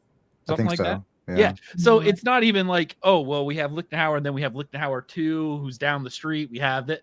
No, it was generally we have one manuscript and then one that's somewhat later in time period that they weren't really contemporaries of each other. So it's hard to tell if it's a difference of opinion or an evolution of the art in some cases. But that's what I've seen. So it's very different with HEMA compared to, like you said, these cultures who have kept this living history where it's passed down and they go forward. It's interesting because like you talk about saber, right? Saber, we do saber and broadsword with us, and that was brought in by one of my instructors who does it, and then he taught me it. So we study from Rollworth for that. And Rollworth is such a weird. I just watched a video on like his full history, and it's so again like what we're talking about in martial arts. The British military at one point just had tons of different cultures and swords and different swords that came with the cultures, and they were like, "Bro, we got to find a way to like unify all these people in one system because they all have these different ways of fighting with these swords, and we're trying to kind of like homogenize our military." So Rollworth started studying under like multiple sword masters, like generals, or not generals, they were like captains and stuff. Yeah. And he was like, the human body moves this way no matter what sword you have. The human body moves this way, even with a big Scottish broadsword versus a saber. So he created the manual, and the manual is so distilled. It's like your 7 basic cuts and like your basic stances. Well, and it works for like training somebody. Yeah. Very quickly, obviously, you don't have, if you weren't you weren't in the aristocracy, you weren't learning fencing, from an early age for any reason, you were just a guy that enlisted. You have to learn how to use that sword in a certain amount of time and do good enough that you can save your own life, and survive on the ground. And Rollworth is actually pretty effective. Like I use it in fencing all the time, and I will go up against people who are doing like the gymnasium era saber or whatever, and I hold my own okay. But it's so interesting that idea has resurfaced over and over in different times in history, There's a few points in chat that were really good. First off, JG, is that the real James Ames? Yes, that's James Elmsley. Oh, that's dear so goodness. Crazy. Yeah, that's so crazy. I was like, oh my goodness, the real James Allen. I'm just notice me, senpai. He goes, I give a different take. The problem with HEMA is that it's actively challenging and replacing itself on a generational basis. Each school was replaced in turn by a new development. This is actually very interesting when you look at the evolution of swords. Like one of my favorite swords, Type 16A. It was like most people, when you try to date it, it was in service, like popular for like 10 years. Like it gained favor and lost favor because of evolution of armor. Like the way, like what is one of the I think the Type 18s had one of the longest runs of like swords, and it might have been a century, maybe. I would say the earlier types had longer runs. Type Fair. 10 especially. Yeah, well, that's true. So from the high medieval, once you get about as long as Cogs. When you get into Oakshot's Type 2 and his Oakshot typology, most of those swords had a 50-year time period if they were lucky, before they were replaced by something else. Oh, I didn't know that. Huh. Yeah, well, yeah, because most of them, they were very rapid developments. Like I said, Type 16 appeared at the beginning of the 14th century, and by like 1320 or 1425 it was gone already. It was already replaced by something else. Like it was one of my favorites, and also one of the ones that never had a very short period of time. They were, as James only said, replaced on a generational basis. If a certain battle, the Battle of Cressy was probably the only, I'm just using this as an example. I don't really know for sure, but the swords that were in that were probably developed right before that battle happened. And by the time that battle ended, those swords were probably outdated and they probably weren't in the next one. I might be wrong on that, but there were probably examples that were similar to that. Like they may have only lasted one major conflict. It wasn't, we get this idea in swords of, and I think part of that's influenced by fantasy and stuff where, I found an ancient sword, it's generational, it's went through. No, most swords didn't do that. You handed someone your grandfather's sword, they're like, sorry grandpa, this is out of date, throw that out. Now they're rehilt it. Now they're rehilt. Yeah, exactly. Yeah. One of my favorite, George Washington, he was a collector of swords, and a lot of that was very for fashion. So he changed swords pretty often because fashion changed, and therefore he had to have the newest, latest fashion of swords. And it was on a hyperbole, but a monthly basis. Like those things changed as you went along. So I think the only thing I have in common with George Washington. Fashionable swords. Yeah, swords every month. That's the life. A different one. That's the life. However, I am not at all fashionable. That's James Ellen. He corrected me on some of these times. A sword style that lasted about as long as disco did. It had like a little short flash in the band. And James Elmsley's in the comment section, and I'm actually doing a whole lot of research on Kriegsmessers right now, and there's not a whole lot of information out there for it, right? So like learning, like kind of relearning how to fight with a Kriegsmesser, because some people are like, fight with it like a longsword, or fight with it like a saber, a two-handed saber.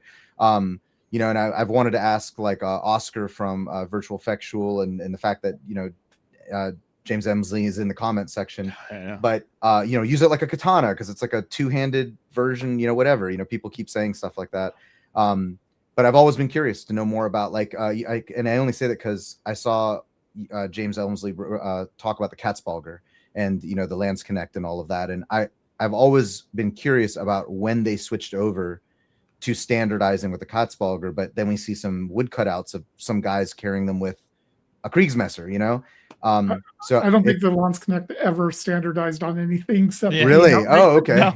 They wore whatever they wanted. They didn't see. I like when you brought up the As long as it sabers was because you fluffy and talked about colorful. sabers earlier, but you're entering a time period where military doctrine dictated specifically what kind of sword you were allowed to use, and that would facilitate. There was I wish I could remember his name. I'd give him an awesome shout out, but he did this whole breakdown on sabers from Bernard Cornwell's books, Sharp, and showing how military doctrine of the time, especially British military doctrine versus French military doctrine, they favored different things. One favored the thrust more than the cut, and therefore the blades changed based on that. And military doctrine dictated what kind of sword you could have, and there was some leeway you could have, but generally speaking, you were required to buy your own sword. It had to fit within a military doctrine or a code of what they wanted, and therefore it would work within the codified system of sword fighting that they developed based on what they were really after. I wish I could remember his name off the top of my head. It's really fascinating. But once you get into that, after the medieval and Renaissance period, and you get into that later period, sabers were used, but it became way, way more rigid, similar to Japanese styles, because of the military doctrine that dictated it. I couldn't bring my own saber. They'd go, hilt's wrong, blade's wrong, curvature's too much. It's not going to work with our military doctrine saying that you need to thrust 90% of the time. You have a curved blade. Get rid of that thing. It was really fascinating. I'll have to send you the guy who I was listening to. He runs a HEMA school focusing mostly on sabers out of Bristol in United Kingdom. Really intelligent man. I wish I could remember him. It's going to kill me now that I don't.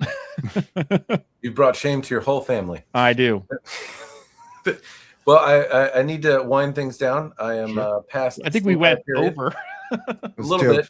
Too fun of a conversation. Well, you get people that talk about swords in a chat talking about swords, and then bring in some people in the comments that know a lot about swords.